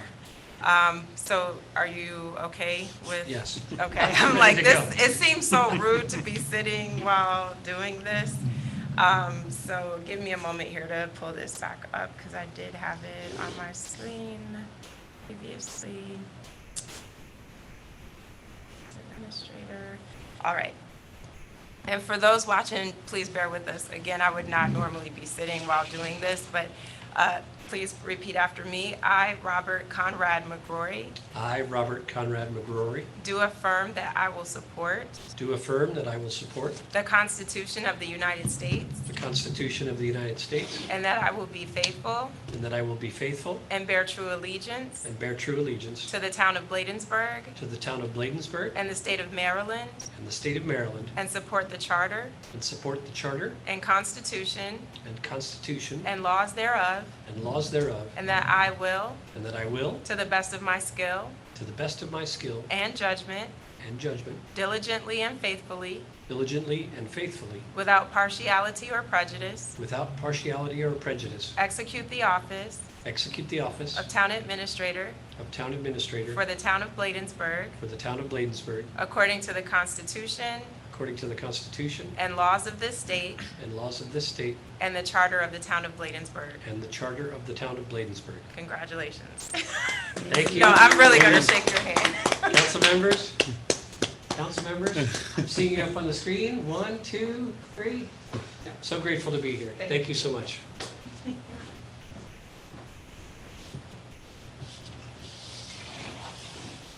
All right. And at this time, we will return to the conversation regarding the FY 21 community grants as was mentioned in the work session. So back to you, Town Administrator McGrory. Thank you. Council members, I believe I had scripted this all out so carefully and you moved expeditiously through the voting process with regard to the community grants. There was certainly no intent by anyone, including yourselves, to subvert the general pattern, which is you do your votes in open meetings. But I will say, I think it was a nice compromise that Councilmember Blunt and I, in our review, were able to discover through the input of the town treasurer that there were some extra funds in that line item. And so specific to fiscal year 21 funds, the council did vote to authorize up to $2,000 for each of the 4 grant applicants, contingent on their still being valid businesses under the state of Maryland. So I think I can just announce that as the vote had already been taken, but I thank you, council members, for your support in that, and thank you, Councilmember Blunt in particular, for your diligent review. Actually, I'm sorry to interrupt you, but Town Administrator McGrory, I think just out of propriety, because we should have caught that ourselves and we didn't, we should still do the vote in the council meeting, just because our practice is anything financial does come in the council meeting. Both meetings are public, but I think just to cover everyone, we should be consistent with our practices. And again, to the public, we do apologize for moving quickly through that. So if you could just share the names and then we'll go from there. Yep. The applicants were the Coalition for Public Safety Training in Schools, End Times Harvest Ministries, We Lead by Example, and Incarcerated Men and Women, Inc. Thank you.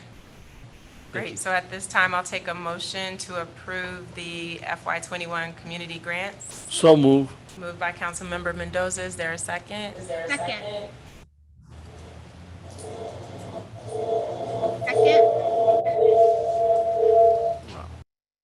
There was so much feedback, but I think that was seconded by Councilmember Rout. Mm-hmm. Any discussion on the grants? Hearing none, I'll call for the vote. All in favor, let it be known by the saying of aye. Aye. Any nays? Any nays? Sounds like the aye. Okay. Thank you, Mr. McGrory, for that. And then we'll stick with you for the next item, which is the FY21 discretionary funds.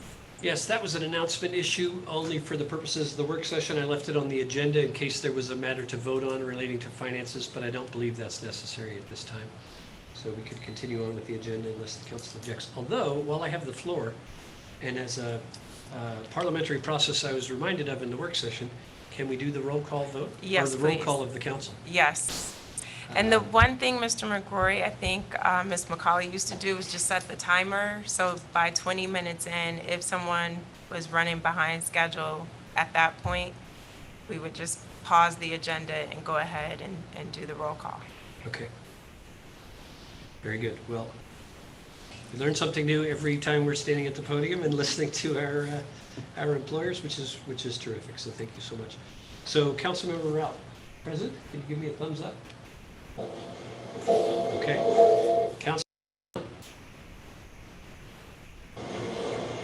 Councilmember Lundy. And Councilmember Mendoza? Not here. Here. Fibber, okay, and Mayor James. Present. Okay, thank you. We have a quorum. Terrific. Great, thank you. And so the next item, I don't know if you want to sit too quickly, building resilient infrastructure and communities, the BRIC Opportunities Program. Do you want to sort of tag team it, or you want me to kick Sure. that off? If you want to cover it, Mayor, I mean, I'll just briefly say, as a new guy, again, I'm not sure this is an action item for the council to formally vote to authorize going forward with that. Generally, chief administrative staff have the latitude to apply for grants. It's in our interest to make sure that the elected leadership is aware of our grant applications and our funding priorities. And so I would anticipate we work together on that. But if you want to spell out the program, Mayor, I appreciate it. Sure, and so for my colleagues who are on the line and in the room, if I missed anything, I'm just going to try to do high level. But again, BRIC is the acronym for Building Resilient Infrastructure and Communities, which is very timely given our concerns that arose from the flooding and, quite frankly, for some residents prior to the flooding that occurred in 2020. The Prince George's County Office of Homeland Security, the Prince George's County Office of Emergency Management also are inviting municipalities to be a part of this program to obtain grant funding. And the money would be coming through Maryland Emergency Management Association. They're looking for the local jurisdictions who have an interest in flood mitigation assistance and BRIC funding opportunities. And so this is a countywide effort that we're being invited to participate in, which is nice because the Office of Emergency Management, once they have all the municipalities signed up, they'll take responsibility for getting the application in on our behalf, which, thinking about the fact that we're still down a couple staff people, helps us to be able to keep up with our part of the agreement.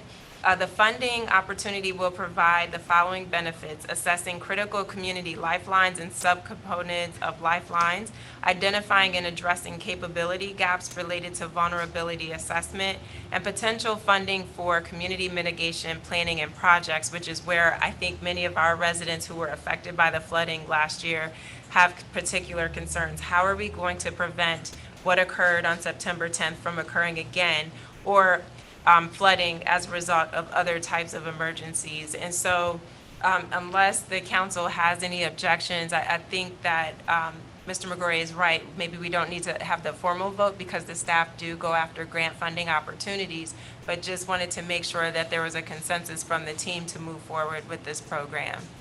I see a couple of heads shaking on okay, thumbs up, Councilmember Lundy, thank you. Thumbs up, Councilmember Mendoza. I saw Councilmember Rao's head nodding positively. Councilmember Blunt, is that a thumbs up from you or? Okay, got it. All right. Did you need anything further? Thumbs up from Mr. McGrory. Nope, All thank you. right.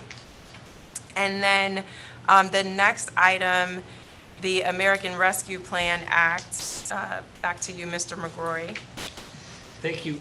This item was fairly straightforward on my end. I had sent a summary to the council based on some dialogue with fellow officials at the Maryland Municipal League meetings.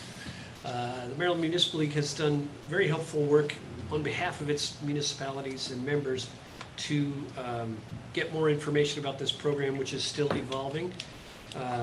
So I appreciate their efforts in particularly framing to make sure that municipalities got their applications in by the June 30th deadline with the information provided correctly. I'm glad to say that did happen prior to my arrival here, so we were in good shape on that. And again, full credit to our staff and the treasurer who got that squared away.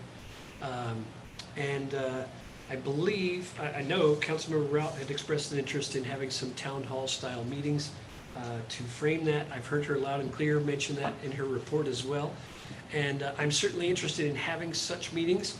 I would like to learn more about the program, and I feel like I've been in a full-out sprint trying to get prepared just for today's meeting. And I know we have an event coming up on Saturday, and I'm trying to carve out time to review the resumes for the town clerk hire. But I would like to commit to trying to schedule some of those open meetings for the immediate period thereafter, so we do so with the long lead time so that the council and staff can be as well prepared as possible to facilitate that. So Councilmember Rao, I'll defer to you on the rest of the agenda item that you raised on this matter.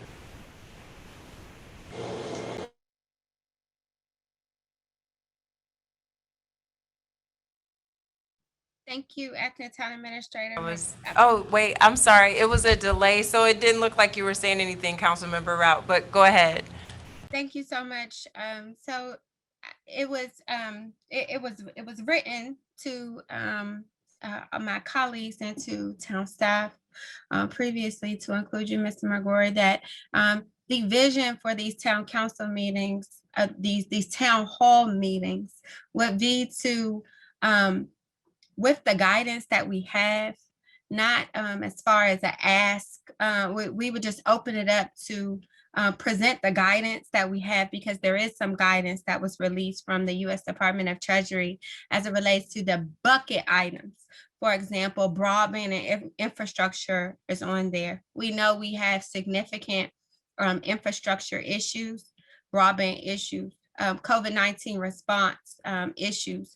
So if we could display or present to the public, internal, our staff, in addition to our businesses, the infrastructure, just to hear what are the COVID-19 needs so that we can be able to, once we do get the final guidance and the payment, because I'm sure it'll come attached, that we will be able to say, okay, we heard from our towns, our residents, that there needs to be some more some more focused rental assistance, or we heard from our businesses that have had a huge loss because of their entertainment. They weren't allowed to entertain. They weren't. We have an entertainment tax. I'm sorry, an amusement tax here. So they weren't able to provide amusement services, and this is the law. So this would be just opening up to hear the concerns of our businesses, hearing the concerns of our residents, hearing the concerns of our town staff. We may need another dump truck that we could be able to, we could just put everything on the list that, our wishes, what would there, that we've identified in the immediate past that we need cameras to look at our crime in our high crime areas. And we have examples of other municipalities that have used COVID funds to purchase cameras because they have a speaker that will portray loudly emergency, clear the area to alert the public. And our phenomenal Chief Collinson has already shared some of that information with us. And so to hear the concerns, concentrate that all in one area so that when the time permits, then we can have these budget discussions amongst ourselves to say, yeah, we heard this. We can start sowing those seeds now. We can start that engagement process now. I do know about engagement, and sometimes it takes a state of emergency, or it takes a special time to increase engagement. I'm a firm believer that now is the time. We have engaged our residents through our different COVID-19 response programs. We may need to open up a pantry once a month. We don't know unless we hear from our residents, from our businesses, from our staff. So that is the idea of some type of meeting so that we can be able to hear the concerns. And I think that, the town council wants to be involved in this process so that we can all have a seat at the table. So when it's time to make those hard decisions of what we're going to be funding and what we're not going to be funding, we can have the necessary information so we can make some data-driven decisions. Thank you. Thank you for that, Councilmember Rout. And I know in talking with Councilmember Blunt, just as an example, because of her background with dealing with nonprofits and other service-related, being a service provider on the social services side, she was just excited about this opportunity. And like you said, giving these town halls so that the entire council is involved in engaging the community and really letting them see we're here to listen. We're not making promises. We're here to listen because we want to have that list of what is of importance to them so that we can start having the proper discussion. So again, thank you for that. And thank you for your patience because frankly, we just didn't have the bandwidth when you initially proposed this. And I recognize that was back in like March or April, but I appreciate you just giving us time to get a town administrator in here so we have someone to help us facilitate this and do it the right way so we maximize the engagement of our constituency groups, from business owners to nonprofits to residents and so forth. And so with that, I don't see any other hands or comments from the council, so I'm going to keep moving right along. That completes, oh no, I'm sorry, Mr. McGrory. So I was wondering, because we did receive an email, was the bridge inspection conversation part of this, or is that something separate? So I put the bridge inspections on the work session agenda simply as an information item for the council. And it was as an example of something that could be funded and that is sort of newfound information. The Prince George's County government facilitated these bridge inspections at no cost to the town. And there's a long list. I think, Mr. Tonelli, do you have a visual for us? You can show up there. But I just wanted to give a snapshot. I was had intended that we have time to look at that in the work session, but since we ran out of time, I could just give a very brief snapshot of it. But it was simply to say that as an example of some of the buckets of funding that you find through this program, the town could allocate those funds for some of these critical bridge repairs. And it was interesting to note, as I was doing the insurance renewal as a brand new employee at the end of last fiscal year, I'm looking through and seeing what all we provide insurance for. And it was very timely that this information came in right around the same time. So I want to commend Mr. Hall for working constructively with the county's engineer, or the county's contracted engineer on this project, getting that information to me. And at the point where we're ready to start prioritizing those things for this level of funding, I think this would be a great opportunity to fund one or more of these projects. So thank you for circling back to that. Great. Thank you, Mr. McGrory. Sorry, I can't see if there are hands up because we have the spreadsheet on the I'm looking. screen. I don't before see move it. up. Okay, I'm going to keep going. Next, we have another item that goes back to something discussed in the work session, which is the appointment of acting town clerk. So I'll turn it back over to you, Mr. McGrory. Thank you. Well, council members, it's been raised, and I'm not unaware that there's an election looming ahead, and that one of the critical responsible parties within the town government is the town clerk. In most municipal governments, the town clerk is the very first employee that a municipality would employ. It's the person who writes down the notes of what happens at the legislative meetings and submits those notes. At the beginning, they were also the clerk treasurer, so they take in the tax money and pay the vendors who did things. So it's a very significant position, and it's often evolved and written into various parts of the charter, as in the town of Bladensburg. So in this particular case, there's a formal role for the clerk with regard to the elections.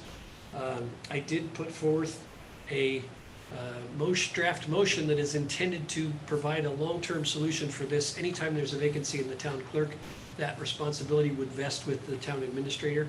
I do that with some trepidation because at election time, there is only one town administrator that reports to the council. That's the only employee that reports directly to the council, even though others are appointed by the council.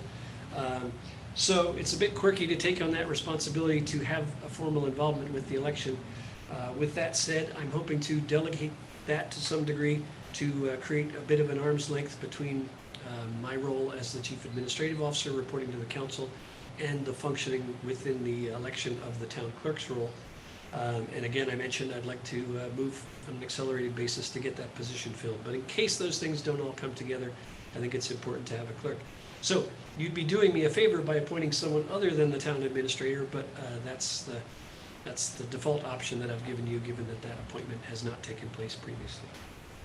Thank you, Mr. McGrory. And I feel like you did say this because we do want to make sure that there's no opportunity for criticism or anything of that nature with an upcoming election. You would designate, if you're appointed as the interim town clerk, you would designate someone else other than yourself that be involved in the entire election process. So we're not creating a conflict where we as the legislative body are giving you directives that could potentially impact the election. That is my intent, yes, to use myself as a designated buffer, but to delegate those authorities to another person or persons.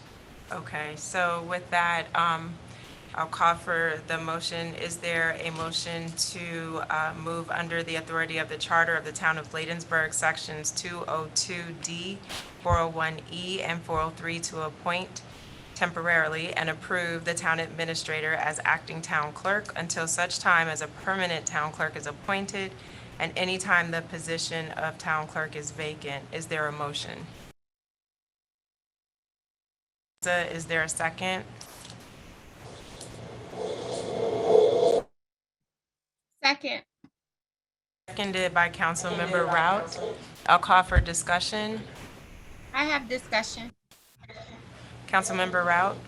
Yes, thank you. At this time, I do not think that it's in the best interest of the town to give this opportunity for an additional task to Town Administrator McGrory.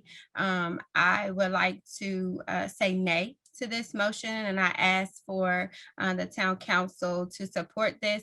Mr. McGrory is inundated, as he shared in writing with us, in addition to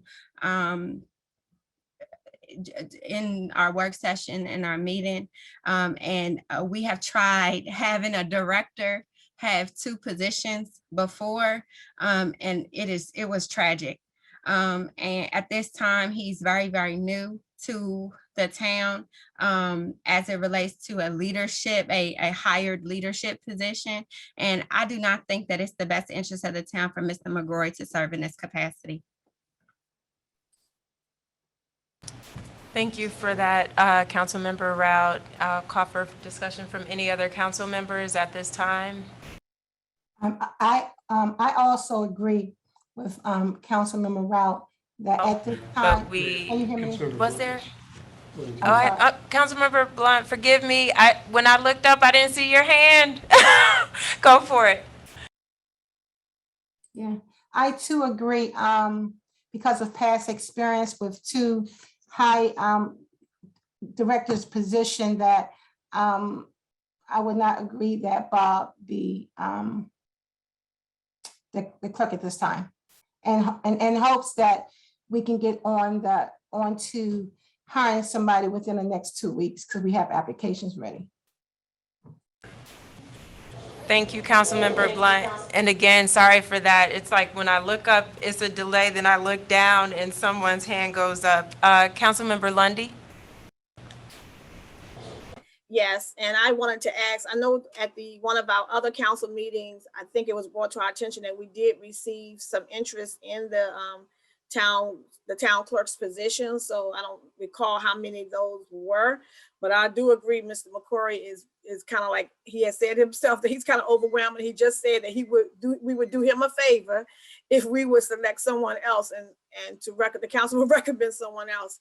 And so we hear well as also. And so we would like for you to work on those 26 now, because the 27 one, which was not included, was the election stuff. So to work on all of those items. And so at this time, I would vote nay as well. Thank you, Councilmember Lundy. Councilmember Mendoza? I do want to remind us that it took us over 9 months to hire a town administrator, and we do have an election coming in October. And then we do have to, August, I believe, is August 15th, somewhere around there, is the day we could register to run. So it is critical of us to have somebody, whether it's Bob or not, and this is just temporary. If we hire somebody before that, then Bob's going to advocate that position.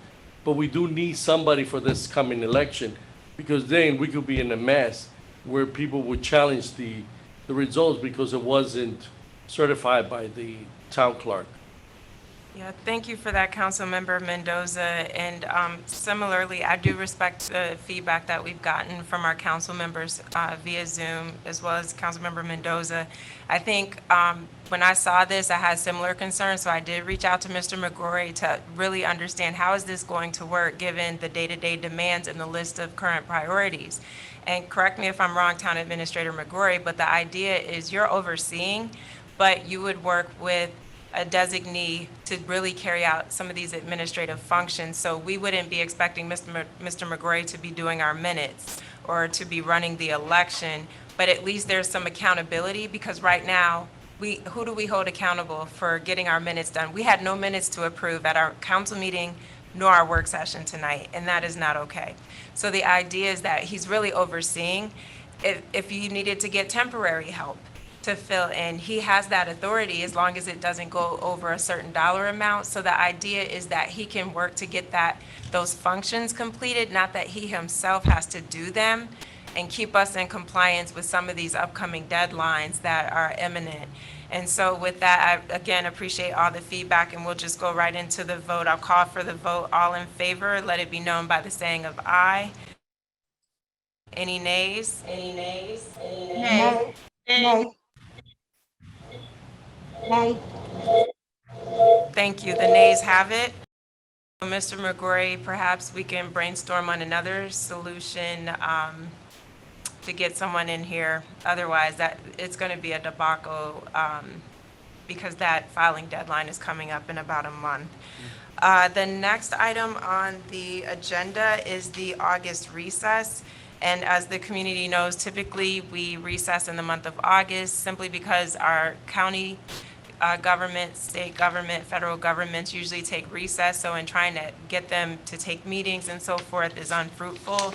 And so would call for a motion to go into August recess at this time. So moved. Moved by Councilmember Mendoza. Is there a second?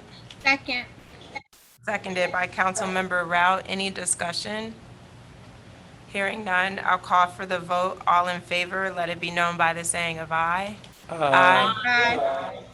Any nays? The ayes have it. Thank you so much.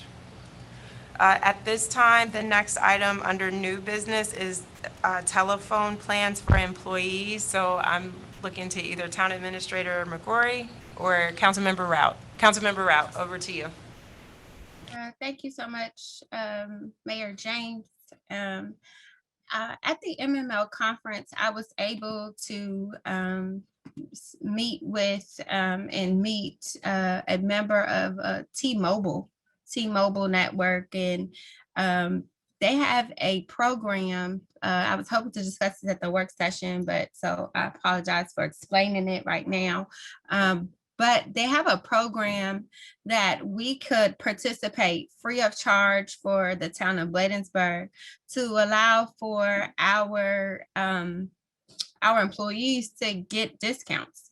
And I think that's a great way to boost morale. To my understanding, we don't have that benefit on staff right now as a benefit package. And there are special rates that we would get enrolling in the government program. And so I sent this information out this afternoon because Mr. Graham of T-Mobile, he's the account manager for the government perks program. And at MML, he was trying to just let representatives know that it's a free program, and they will be partnering with us to just offer. They would do the verification of employment. There will be a profile homepage that was built in. They would take care of the employment verification, and our town employees will be able to get some type of perk for joining the T-Mobile network. There's also a perk, like on Tuesdays, they have different discounted programs where they have like free movie tickets on a Tuesday. They give out free sandwiches to different restaurants. And because T-Mobile's nationwide, they have different perks. And so I just wanted to present that to the town council. Also at MML, Mr. Graham, and so I would like for Mr. McGrory to investigate and just take a look if it's in the best interest of the town to enroll in that program. Also at MML, there was a discussion about risk. There was a caucus that was taking place in one of the evenings where there was just a roundtable about how to mitigate risk and how to be able to remove yourself from some risk. And what we have now is the town council receives a stipend for cell phone service. And that cell phone service is supposed to be for a line or your phone line as it relates to being covering different cell phone and broadband responsibilities as it relates to the town. I didn't realize, but it places the town council members at risk and the department heads at risk if they have, they're using their personal phone. And so I would also like to open it up to Mr. McGrory, because I did speak with him about this, just to understand what are the benefits, because many of the town council members have different business ventures that they do in addition to this role on their personal line. And if there was something that we receive, maybe an ethics complaint or some type of PIA request for cell phone records and text messages and things of that nature. It exposes for members of the council that use their phone line to their personal data and information being exposed. And so that is a risk that I don't know if it was talked about or thought about before. And Mr. McGrory discussed with me ways that other municipalities, given his ICMA, he's involved in ICMA. That's a special certification for other town administrators. It's a national certification that cities, city managers belong to. And so, Mr. McGrory, if you don't mind sharing the information that was discussed with me.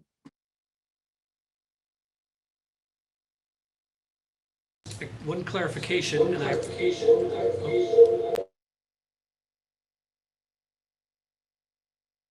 clarification, the International City Management Association, ICMA, is a professional association of city managers of which I am a member. And they do have a credentialing process. So there's a select set of members who have been through that credentialing process. I am not one of those certified managers. So I just wanted to make that clarification because they are revered in our field as people who've really gone the extra mile. And I appreciate the recognition of that, but it's misplaced in putting me in that category.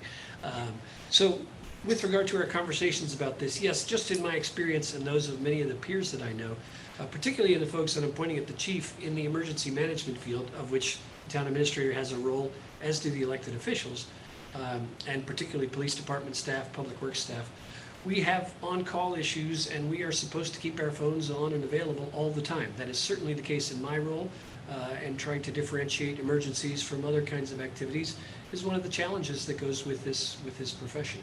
But in the police department, when something critical happens, the chief's got to know about what's going on with his staff, and the officers are expected to respond, to brief their superiors about what's going on in the field, and to adapt.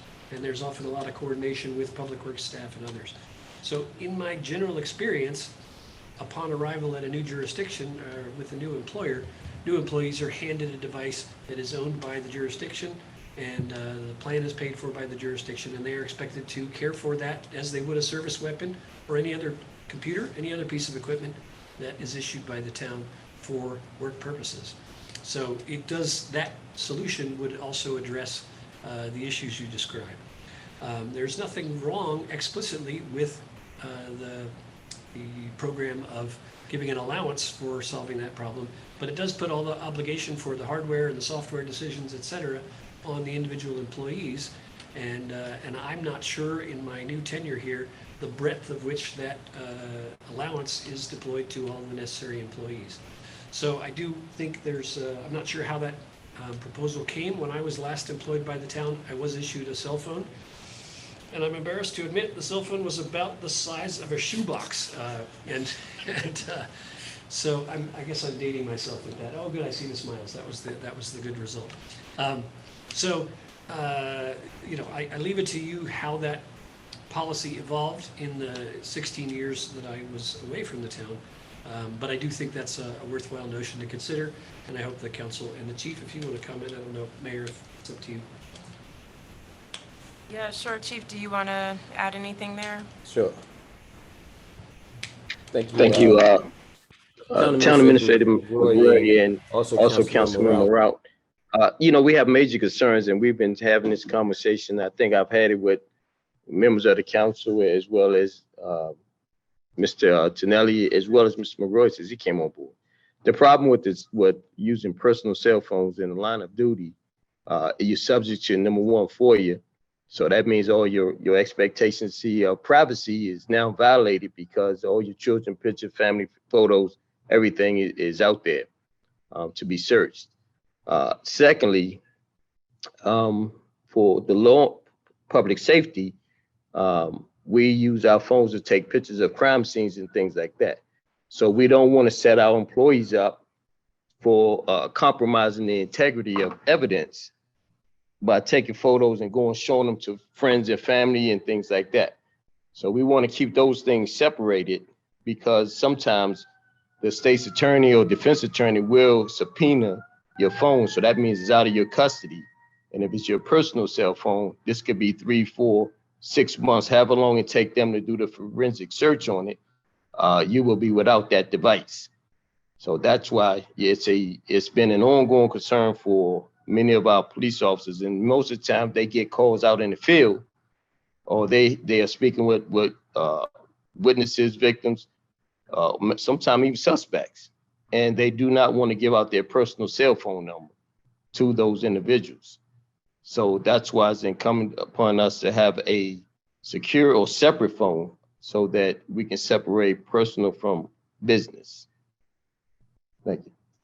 Yeah, thank you, everyone who's shared some insights here. I think it makes a ton of sense and definitely support moving forward and just investigating what the cost would look like to move in that direction. Because we'd hate to have that situation with a public safety member having their phone taken, bless you, God bless you, for several months due to, an ongoing case. And then, as you said, having their personal information opened up. Councilmember Mendoza? Are you saying it for the police department or for the mayor and council? Both. If you're using your If you're using your personal phone for business, you're you're subject to FOIA. I use it for other job, but I'm just saying is like, I don't think I use my phone enough for the town business where I would worry about FOIA. Well, the other part to that is you're giving your Giving your telephone number out to to people you really, some people you may know, some people you may not know, and then you're having your private time, and all of a sudden your phone ringing and someone wants to. It's different for elected officials, but for public safety, Yeah, no, I they're understand, but away. as an elected official, I do get the 12 o'clock phone calls at night. Right. Right. My neighbor's noise. You know what I mean? So I do have it, I do have it on me all the time. For this job, and my job. You know what I mean? So I don't think we use our phone enough for this job as a main council where it's such a thing. I understand the police, exactly what you're saying. I mean, I understand what you're saying, but for the main council, I don't think our phone is that much of a risk. Maybe it's just me. In 15 years, my phone's never been FOIA, nothing ever happened. Got it. And Thank if I receive email, there's a send email here that they could look at. So, Thank you for that perspective, Councilmember Mendoza. Councilmember Blunt. I'm gonna disagree with Mendoza because I know when we first came on, Vito said we can have a phone allowance or we can get a phone. And we can have a phone because it's not good if we use our personal phone or personal computers. Because like he said, if we compromise, they're gonna take our phone.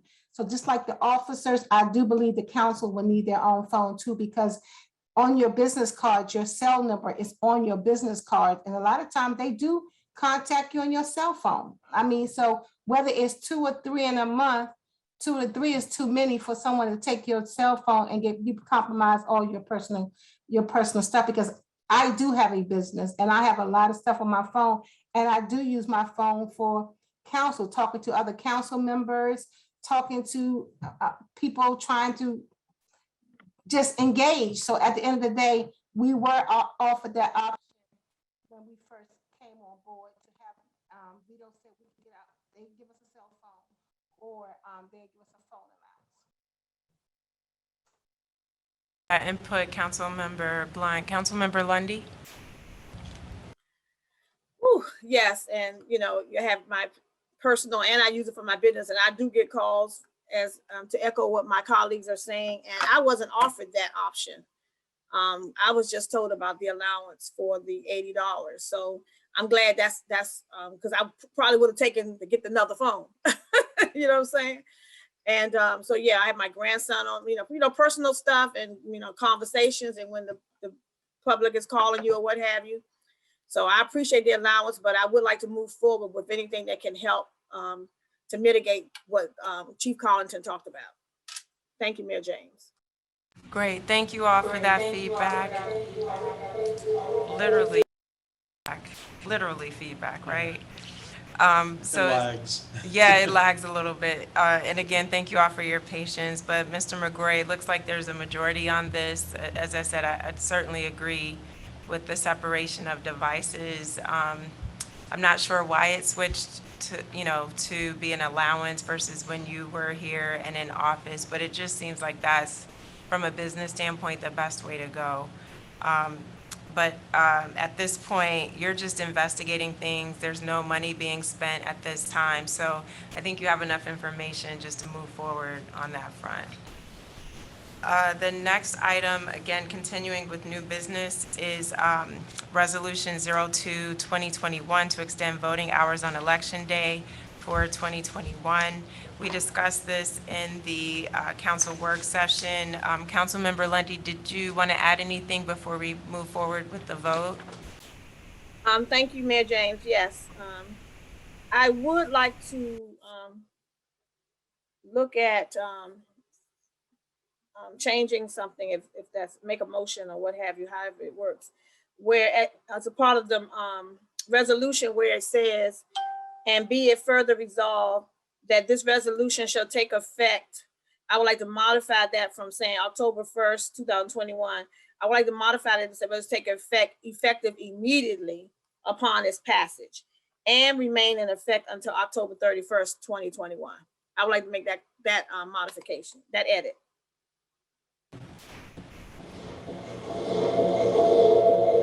So Okay, would I make the motion, or I would make the motion? I'm sorry, hold on,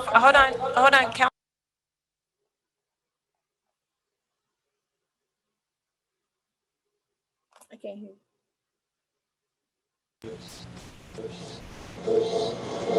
Okay, do you want me to restate it? Again, I'm going to perform the clerk's function, I guess, because that's how it goes, even without the mandate to do so. So reading back the motion, hearing this is a prospective to the form of a motion, and I would recommend that you then bundle up all the changes in draft form with the legislation that's being introduced and then adopt it. And if I could piggyback on Councilmember Lundy, I also want to give you credit for finding a typographical error in the third whereas. And so it says in the second line there, voting polls open from 7 a.m., which is supposed to be 7 a.m. So thank you, Councilmember Lundy, for that correction. And if I could piggyback on yours, what I heard you say was, and be it further resolved that this resolution shall take effect immediately upon its passage and remain in effect until October 31st, 2021. Did I get that correct, Councilmember? Correct. Sorry for the feedback. Correct.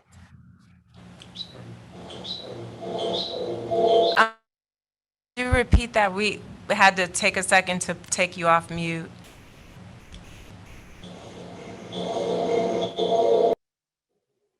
I said sorry. I apologize for the feedback if that's my. I don't know whose it is, but it's probably over there. But yeah, that's a correct statement. Correct. Great, thank you for confirming.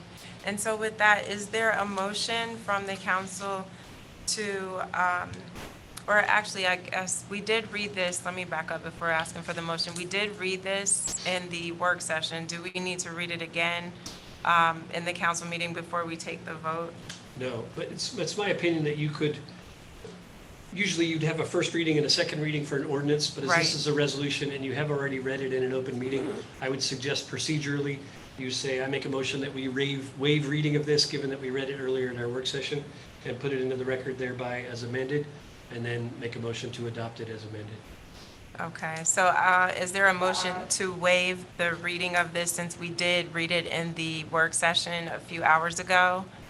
So And Mayor move. James. Oh, hold on, Mayor James, with the amended language and correction. Language and the correction to remove the GM and just make that 7 a.m. Yes. And it was so moved by Councilmember Rout. Is there a second? I'll second.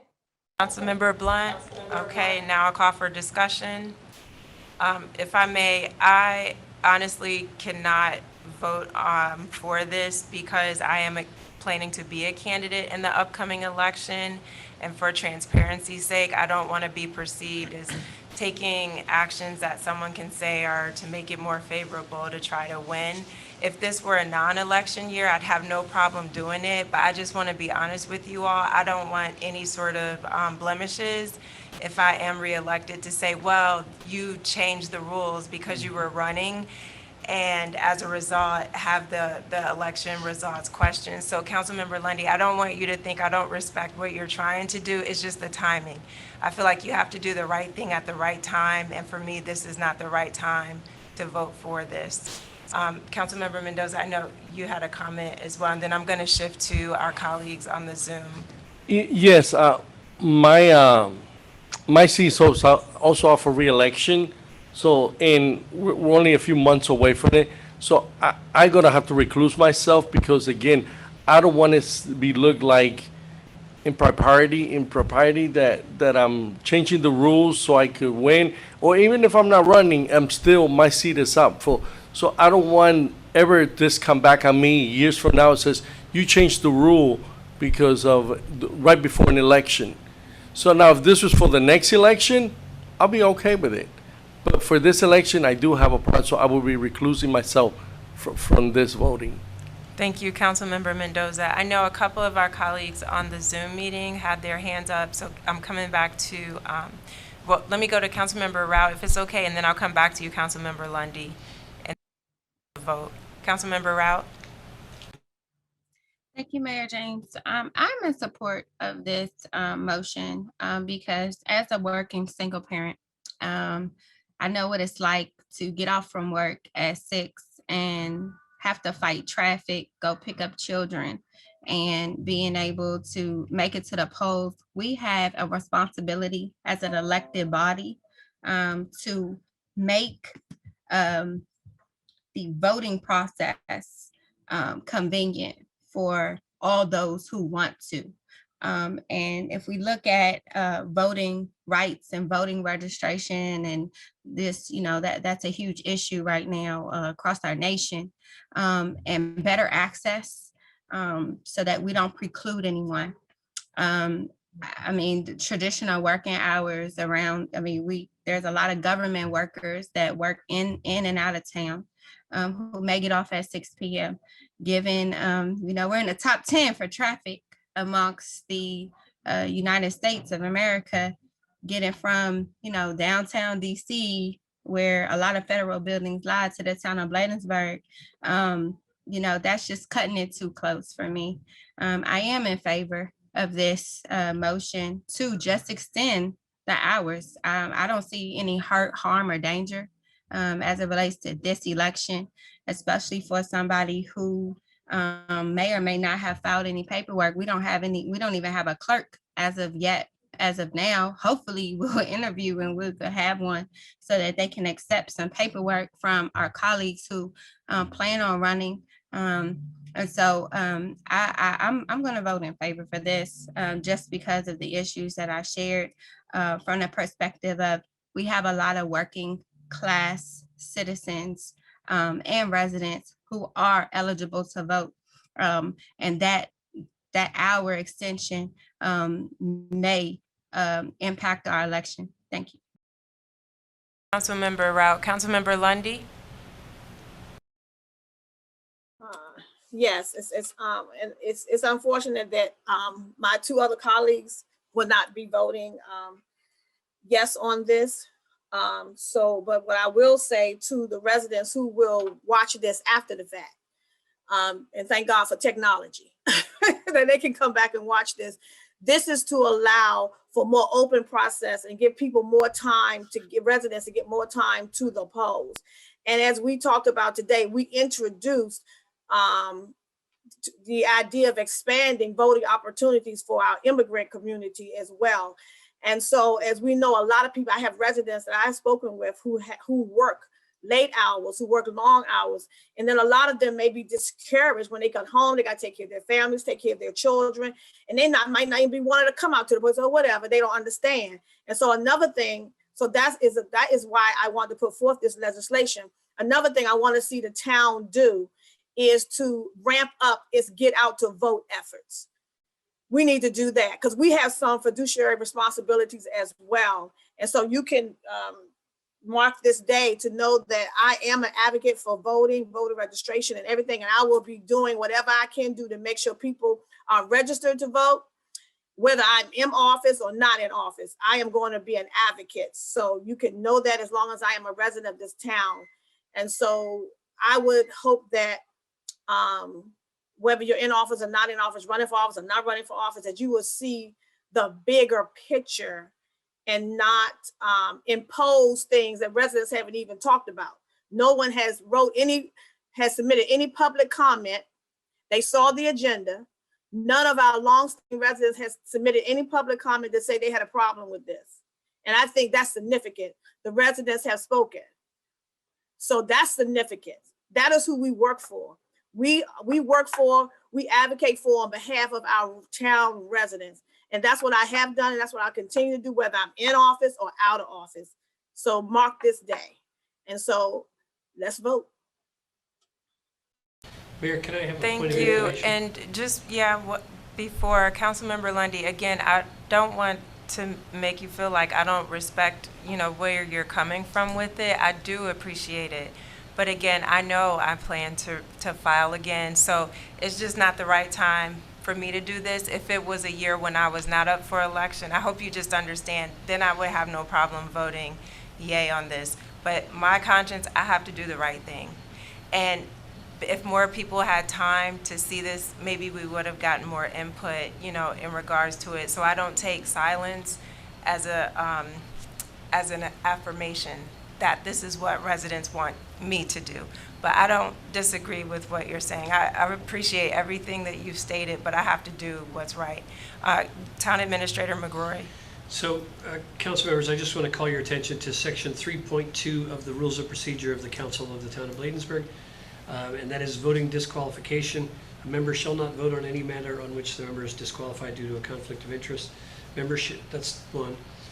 2, a member shall openly state an abstention due to a conflict of interest or bias, and I believe 2 council members present in the room have done so. A member who's abstaining due to a financial conflict of information, which is not relevant here, that's number 3.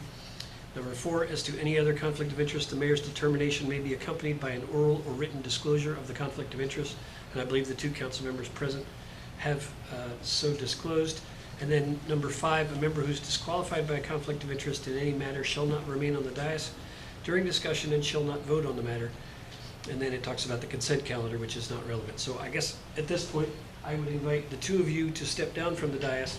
And then Madam Mayor Pro Tem, Councilmember Rout, you can facilitate any further discussion and or vote on the motion on the floor. So procedurally, that's how I would recommend you proceed. But you don't have a parliamentarian or a clerk to advise, so I'm doing the best I can.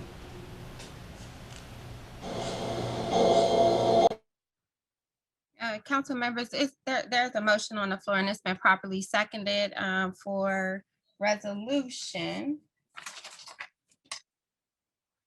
02-2021 to extend voting hours on Election Day 2021 with the noted edits. I will call for the question. All in favor, please say aye. Aye. Aye. Aye. All opposed? We have 2 abstentions for the record. Motion carries. Nays have it. Yays have it. Thank you so much. I yield back to Mayor James. Thank you, sir. Thank you. And just a point of clarification, the motion that was before us was the motion to waive the reading of the ordinance of the resolution again, Mr. McCrory, but I heard my colleague reference the full reading of the resolution. I didn't hear those being rolled into one. The way I understood it is you were asking one for a motion to waive the reading, which I understand that did pass. But we can step down again, but I just want to clarify that we would need Councilmember Rao to actually do the actual vote for the resolution. Because I was listening just to make sure it was done properly. So does that make sense? We can't hear nothing that was stated. The reading of the resolution, and then we went to discussion, and then the vote. Mayor James, we could hardly hear you. Oh, apologies. So what I was saying is the motion on the floor was to waive the reading of the ordinance or the resolution since it was read in the work session and then we had discussion. But in hearing the Councilmember Rao state what the vote was for, it referenced the actual resolution 02-2021, not the motion that was on the floor, which was to waive the reading of it again since we'd already discussed it. So I was just clarifying, Councilmember Rout needs to come back and actually do that vote on the resolution. So that is part of the official record. So we're going to step away, but just wanted to make sure we were all on the same page. Does that make sense, Councilmember Lundy? Yes, so we need to go back and do the vote to waive and then do another vote. Oh, we don't have, okay, go. You know what to do, Mayor Pro Tem. Go ahead. Thank you, Mayor James, for recusing yourself. She's in the hallway. Council, we have, I would like to take a motion for the passage of Resolution 02-2021. So moved. Is there a second? I second. It's been made and properly seconded for the passage of Resolution 02-2021 to extend voting hours on Election Day 2021 with the noted edits that were previously spoke about. Is there any discussion? Hearing none, I will move for the question. All in favor, please. Aye. Aye. Aye. Aye. All opposed? Any abstentions? There are 2 for the record. Motion carries. Yeas have it. I yield back to Mayor James.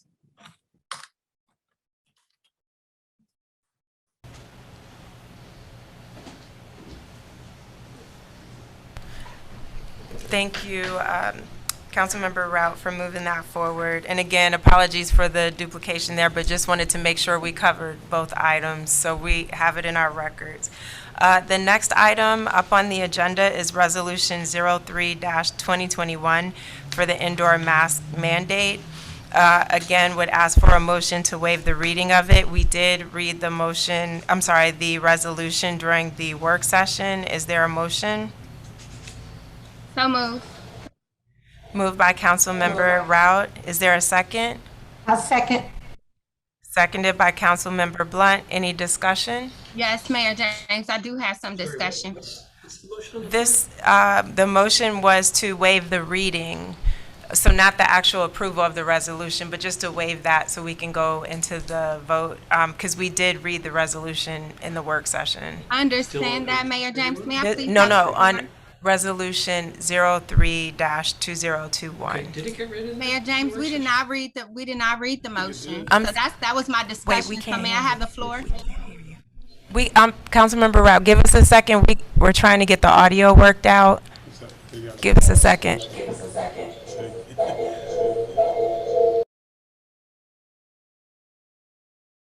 I heard 03. Oh. 21 read into the record. Councilmember Rout, I'm sorry, we're trying to get you up, but I think what you were saying is what we just realized. My apologies, we didn't read Resolution 03-201, but we're trying to get back to you. Thank you, Mayor James. I would like to ask my colleagues to say nay to this motion that is presently on the floor that's been made and properly seconded because we did not read this resolution, and I would like for us to proceed with the vote so that we can read the resolution, or this has been actually circulated amongst the council, but I do think it's feasible that we can read it for the public's knowledge and information. And so I ask that you vote nay to this correspondence so that we can properly read it. Thank you. And just to clarify, Councilmember Rout, I'm not sure if you could hear me. What I was saying is when we were trying to get the audio together, we realized that your resolution had not been read. So if there's a motion to withdraw, we can go that route. And I believe you made the motion? Yes, I would ask for the person that has seconded to be okay with the withdrawal. I move to withdraw my motion. Okay, I'll second. Thank you, Councilor Blunt. Sorry, I went too fast, sorry. You can just withdraw the motion. Okay. Your rules, but it's fine. And we're moving forward. So, Mr. Acting Clerk, not really acting, do you want to read it, or Councilmember Rout, do you want to read Resolution 03-2021? Thank you, Mayor James. I would like the floor.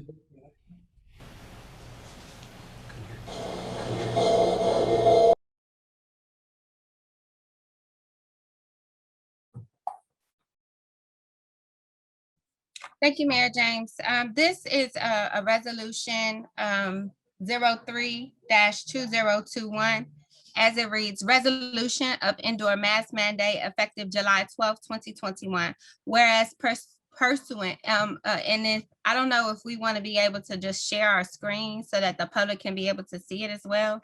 That's highly recommended. Pursuant to section 405 of the town charter, the town has the power to employ such officers and employees as it deems necessary to execute the powers and duties provided by this charter or other state laws and to operate the town government. Whereas pursuant to A1-114 of the Council of the Town of Bladensburg can amend or repeal ordinances and resolutions enacted by the mayor and council of the Town of Bladensburg. Whereas the Council of the Town of Bladensburg find it that it is in its best interest of the town and for the good and efficient government thereof. And whereas the Council of the Town of Bladensburg understands COVID-19 is highly contagious and spreads primarily through person-to-person contact. Significant community and individual adherence to mitigation recommendations has been demonstrated to decrease illness and death.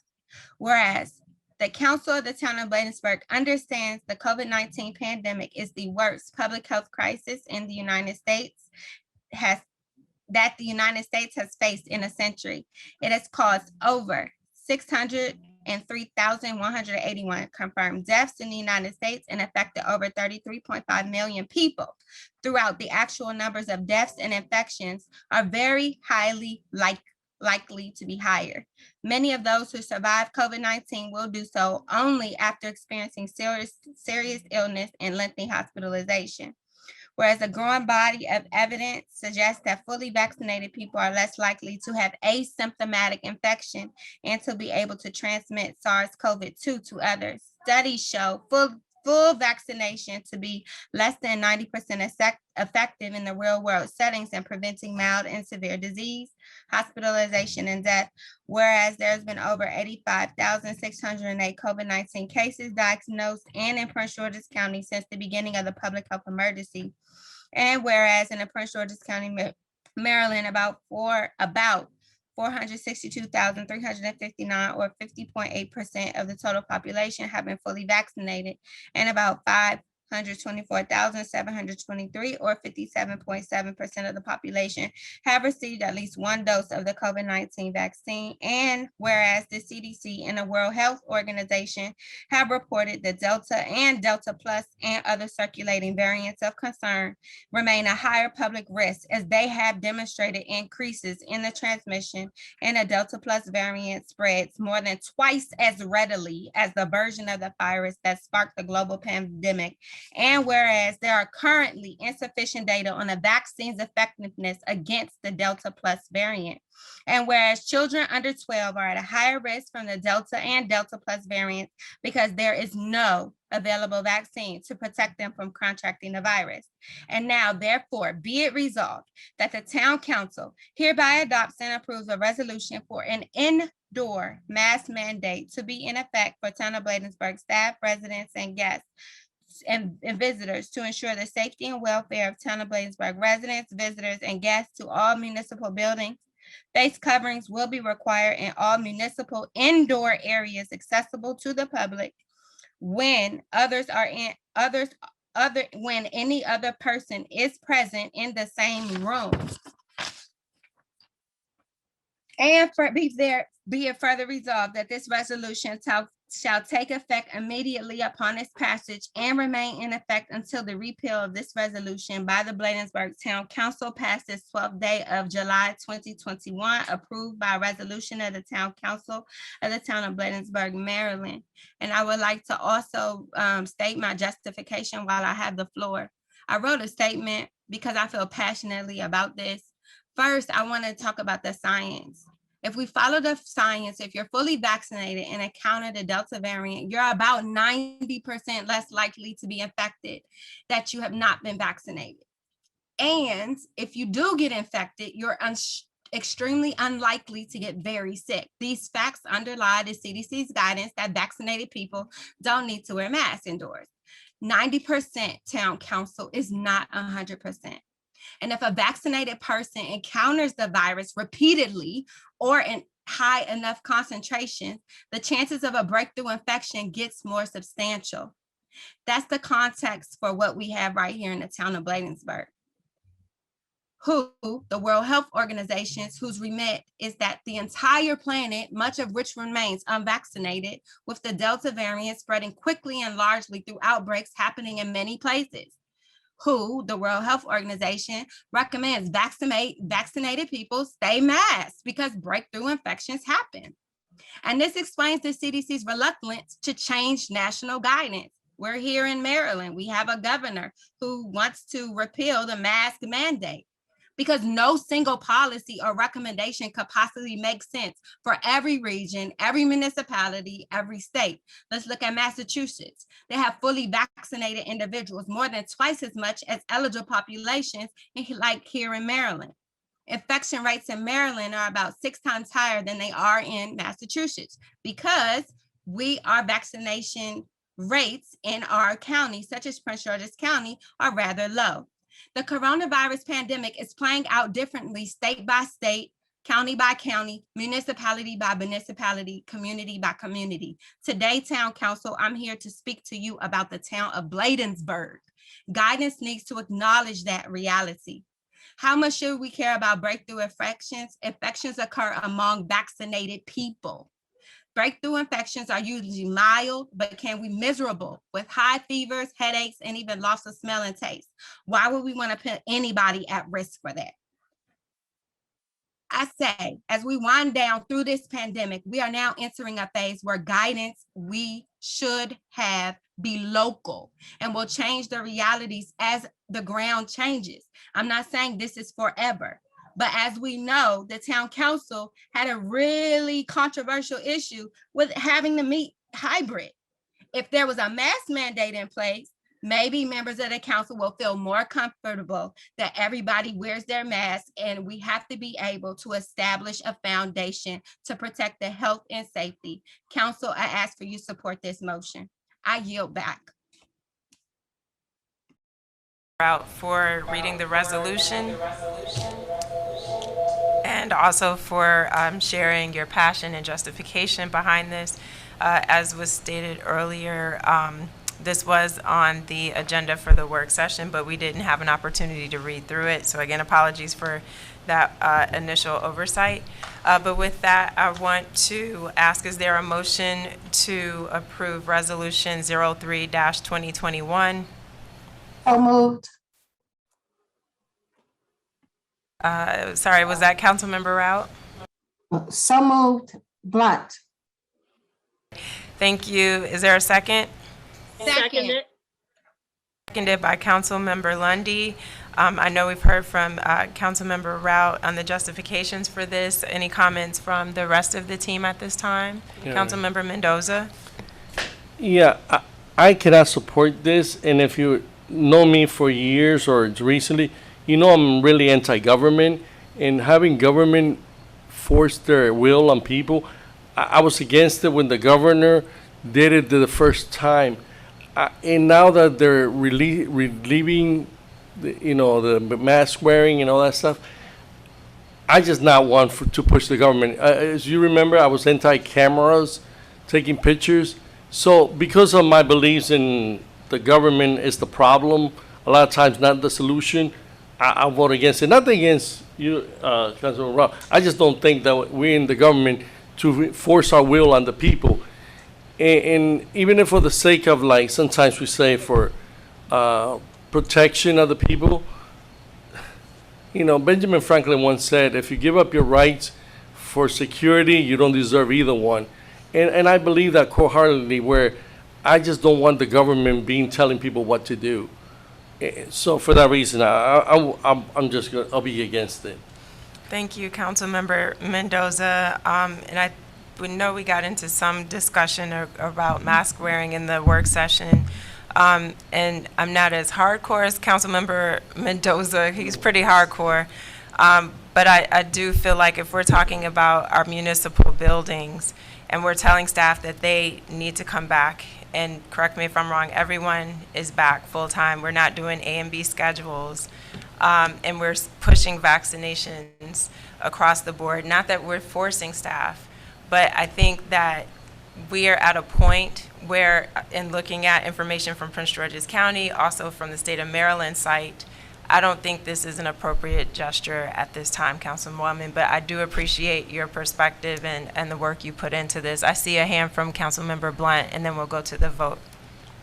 Okay, and I understand both issues. I know Mendoza said he don't feel right forcing, but we was almost forced to come down to the town, and we didn't want to come because of that. And just being, I heard one cough and a big sneeze. I seen someone wipe their cough. I didn't see sanitary, like the little hand sanitizer. So therefore, that alone would make me worry. I haven't had COVID, nor have I took the shot. But to hear that sneeze, we know when we go to the store, we hear sneeze, our eyes all over the place. Every last one. So I heard a sneeze in that closure. I heard a cough, and no. So that's just my personal feelings. I would have been all over the place. Thank you, Councilmember Blunt. Sorry, I didn't pause. Thank you. So with that, I'll call for the vote. Town Administrator McGrory. So, thank you. I just wanted an opportunity to speak. I know that the charter affords me that opportunity. And I have had some discussions with some of the staff members about this. I appreciate this very well-written ordinance, which came to me at my request on Wednesday evening. I did discuss it with Councilmember Rout on Friday morning and get some clarification on that, because I had some questions about how it could be administratively done, and I appreciated her accommodating suggested language change that I thought would make it clearer for me as the town administrator to administer this. Then sent it out to the town attorney for legal review. She rewrote it, but as we agreed, towns do have the discretion to implement policies like this, so this is within our rights. I did hear in some of the other testimony about this that vaccine mandates are also something towns can do. One of our neighboring jurisdictions, University Park, did that. They did have some turnover on the basis of having mandated those vaccine requirement. And sometimes turnover is a bad thing, sometimes it's not. I leave to your discretion how that goes. I just want to make note of the fact that with this regard, most larger jurisdictions, larger than we, are headed in the other direction. So they are releasing vaccine mandates, as has Prince George's County. And can you put up the governor's? So Prince George's County Executive has done that, released a mandate, mask mandate in middle of May, with the exception of schools, courts, and I think there's one other venue that is required to do that. The governor of the state of Maryland also released mask mandates in the middle of May, and according to the governor's website here, the state of emergency is ended. According to that, we've had some legal guidance that that's not necessarily the case, which I'm fine with. But then down here it shows that the mask mandate was lifted throughout the state of Maryland. So I am in no way saying that the mask mandate cannot be implemented, but I do want to offer my personal opinion. This means, and much of my job is spent interacting with other employees. So I'll speak about myself personally, but I believe the way I feel about this is not unlike how other employees would feel about this. And I mentioned before morale issues in town. I think there's been some challenges with turnover in the leadership, in my role, and otherwise. And I do think employees who are now, as many governments are evolving away from these mask mandates, see the town of Bladensburg headed in a different direction. To me, it's going to impose that mask mandate. I do have a mask in my pocket. I'm ready to put it on should this pass. But I do think it's worth noting that that is a potential challenge. And I'll also note that these other jurisdictions have things like the CDC and the FHA and the Public Health Department for the state and for the county. So they've got physicians. I know I've listened to the governor's task force over many, many months talking about issues related to the pandemic. So I do find it, we don't have that kind of public health advice. We don't have a person directly responsible to give advice to a small jurisdiction. So if there is a local sensibility that is different than that surrounding us in Prince George's County and its other jurisdictions, I certainly recognize the sensitivity that that's possible, but that is certainly out of my field of expertise, and the town does not have any of those advisors on staff. So I will just put forward my sense that this is going to be not lovingly received by the town staff. That should not impede you from doing what your conscience dictates, but I do feel like I should make mention of that. And I'm not sure if others want to be heard on this.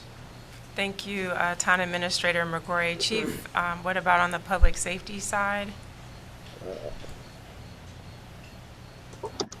Thank you, Mayor. And I definitely respect Council Member Member Rout's Rout's perspective on it. But I would say that over 90% of our public staff have taken the vaccination, the vaccine, and I did my own research as well, and I went to the governor's website, and the governor's website directly links right to the CDC website, where it says fully vaccinated people can resume activities without wearing a mask or physically distancing, except where required by federal, state, local, tribal, and territorial laws, rules, and regulations, including local businesses and workplace guidance. Then it goes down and says, if you have been fully vaccinated, you can resume normal activities that you did prior to the pandemic. You can resume activities without wearing a mask or stand 6 feet apart, except where required by federal, state, local, tribal, or territorial rules, laws, rules, and regulations, including businesses and workplace guidance. So this is directly a correlation with the governor's website under the governor's executive orders. If you go to the website, it takes you right there. And I definitely understand people with pre-existing conditions, underlying medical conditions. I definitely have all the respect in the world for them. But you're asking, we're stepping through the pandemic. The numbers that were read earlier, 600 plus deaths, most of them, the majority of them occurred before the vaccine was created. Now that the vaccine and multiple vaccines that exist, the numbers are going down, have dropped tremendously. So that being said, you know, as Town Administrator McGrory mentioned, we already have a morale issue. You're asking officers now to put a mask on. That means that they would have to have a mask on 12 hours while they're out in the street. If they come into the building and they have to keep a mask on. So this is counterproductive to the getting vaccinated. So I would just respectfully say that, you know, I don't exactly agree with putting on a mask because we're stepping through the pandemic. We've taken the precautions. Yes, we're still going to wash our hands. We still do what you need to do to feel safe, because none of us want to be infected. But I certainly don't want to sit in my office for 8 hours wearing a mask, because people in my office every day. I definitely don't want to sit in there with a mask on 5 days a week, 8 hours a day, sitting in there with the mask, because you've seen people in my office constantly in my office. So that means I'm never going to be able to take a mask off. And I have been fully vaccinated, and I've made my records available for anyone that want to see them. So we do have our staff members that have called me when they missed the date to ask if there was a rescheduling, a makeup date. So we take this thing very serious. None of us want to go out here in the streets and contract anything and take it home to our families, because we love our families and we also have a very high level of respect for our colleagues. So, but now that we've moved forward, there's 600 lives that were lost. 600,000 lives that were lost. Yes, that's significant. One life is too much. But the fact that we've mitigated a lot of this now, we know more about this pandemic, washing hands, wearing masks, safe social distance. We were just at community events. A lot of people at that social event, that community event last week did not have masks on. So, and we were able to take that risk, right? So I would just say, I would just hope that the council would sort of reconsider making it a mandate to wear masks anytime you're inside the building. When we do have the fogger, we do have other things that we disinfect the building with. I just don't see, especially me and most of my staff have taken the vaccination, the vaccine. So I'm done. Great. Thank you, Chief, for that. Mr. Tonelli, anything to add? Or I agree wholeheartedly with that. The timing of this, if this was introduced last March or April, maybe, but as far as I can see, we're coming out of the pandemic. We're open. We're just about all the way open. The governor has declared it. We're coming through the pandemic, and we've been operating normal for months now. So to step back, I just really question this. Staff and residents did what they asked for to slow this. Everybody went out and got vaccinated. And following what Chief said, the CDC guidelines, you can resume business as normal if you've been vaccinated. It's a personal choice to get vaccinated. Some places did make it mandatory, for employment or something else. But, if you make the choice not to do it, or if you have an underlying health condition, you shouldn't expect everybody to have to come up to your, to your choices or not choices or standards. But, it's up to those folks, to provide their own protection. That's just, my thoughts. And, we're trying to get the business as normal here. And that's the way we've been operating. And as Chief said, it'll be definitely a morale issue as well. We've been working together closely for a while now. And that's just how we do business. We're a small town government. That's how it gets done. If somebody walks into a building, they're uncomfortable, they're more welcome to wear a mask. I see some people in the grocery stores wear masks, most don't. No one's getting judged. It's, we're beyond that. So, I saw some of the data and the resolution, and when I go to the county's dashboard, the Prince George's County dashboard, it's here 65% have been fully vaccinated, and they're projecting 70% by the end of July, which is only 2 weeks from now, or could have it at 75%. Either way, it's above the 58%. So, if you go to the county dashboard, it paints a much better picture, than what's in the resolution. So we're moving in the right direction. Let's keep going. So it's, again, it's, I think it'll be, if someone's uncomfortable, please wear a mask. For the rest of the vaccinated population, we were told by CDC, by the governor's office, you can resume, we did what we were supposed to do. So that's just my thoughts. Great. Thank you, Mr. Tonelli. And I agree. As I said, I'm looking at Dr. Fauci's statements, the dashboard, State of Maryland, as well as Prince George's County information, and do believe we're moving in the right direction. But I know my colleague had her hand raised. I just wanted to give staff an opportunity to weigh in. So after that, after we hear from Councilmember Rout, we'll move to the vote. Councilmember Rout? So thank you. I do acknowledge that people who are eligible and could get vaccinated got vaccinated. I don't think you all were listening. It does, this resolution is not speaking to the fact that you got vaccinated or not. This resolution is mitigating risk to those who cannot get vaccinated. It is proven that those who are vaccinated can still carry the virus. We are not implementing testing measures. So maybe another council member wants to repeal it by saying our staff will get tested on a weekly basis or something like that. There's no way to show that if we contract the virus, we are not passing it on to our most vulnerable residents who cannot be vaccinated or to children under 12.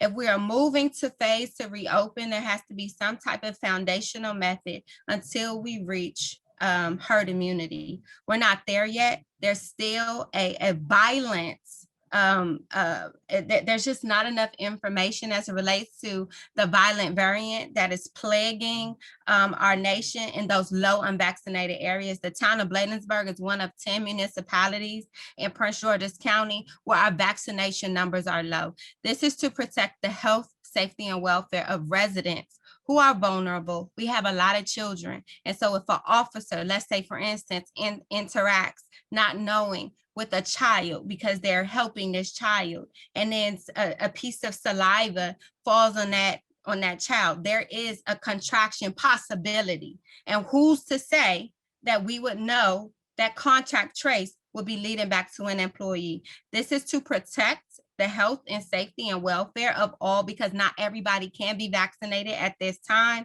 and it is only in municipal buildings. I yield back. Thank you. So at this time, I'll call for the vote. All in favor, let it be known by the saying of aye. Aye. Aye. Any nays? Nay. The ayes have it. Thank you all so much. Council. So with that, we are at adjournment, and so now I'll call for a motion to adjourn today's council meeting. Moved by Councilmember Mendoza. Is there a second? Seconded by Councilmember Lundy. Route. Oh, no, sorry, I thought It was route. Route, okay. Any discussion? Hearing none, I'll call for the vote. All in favor, let it be known by the saying of aye. Aye. Aye. Any nays? The ayes have it. Thank you all so much for joining. Council members, thank you all as well for joining. Everyone be safe. Good night. Good night, everyone.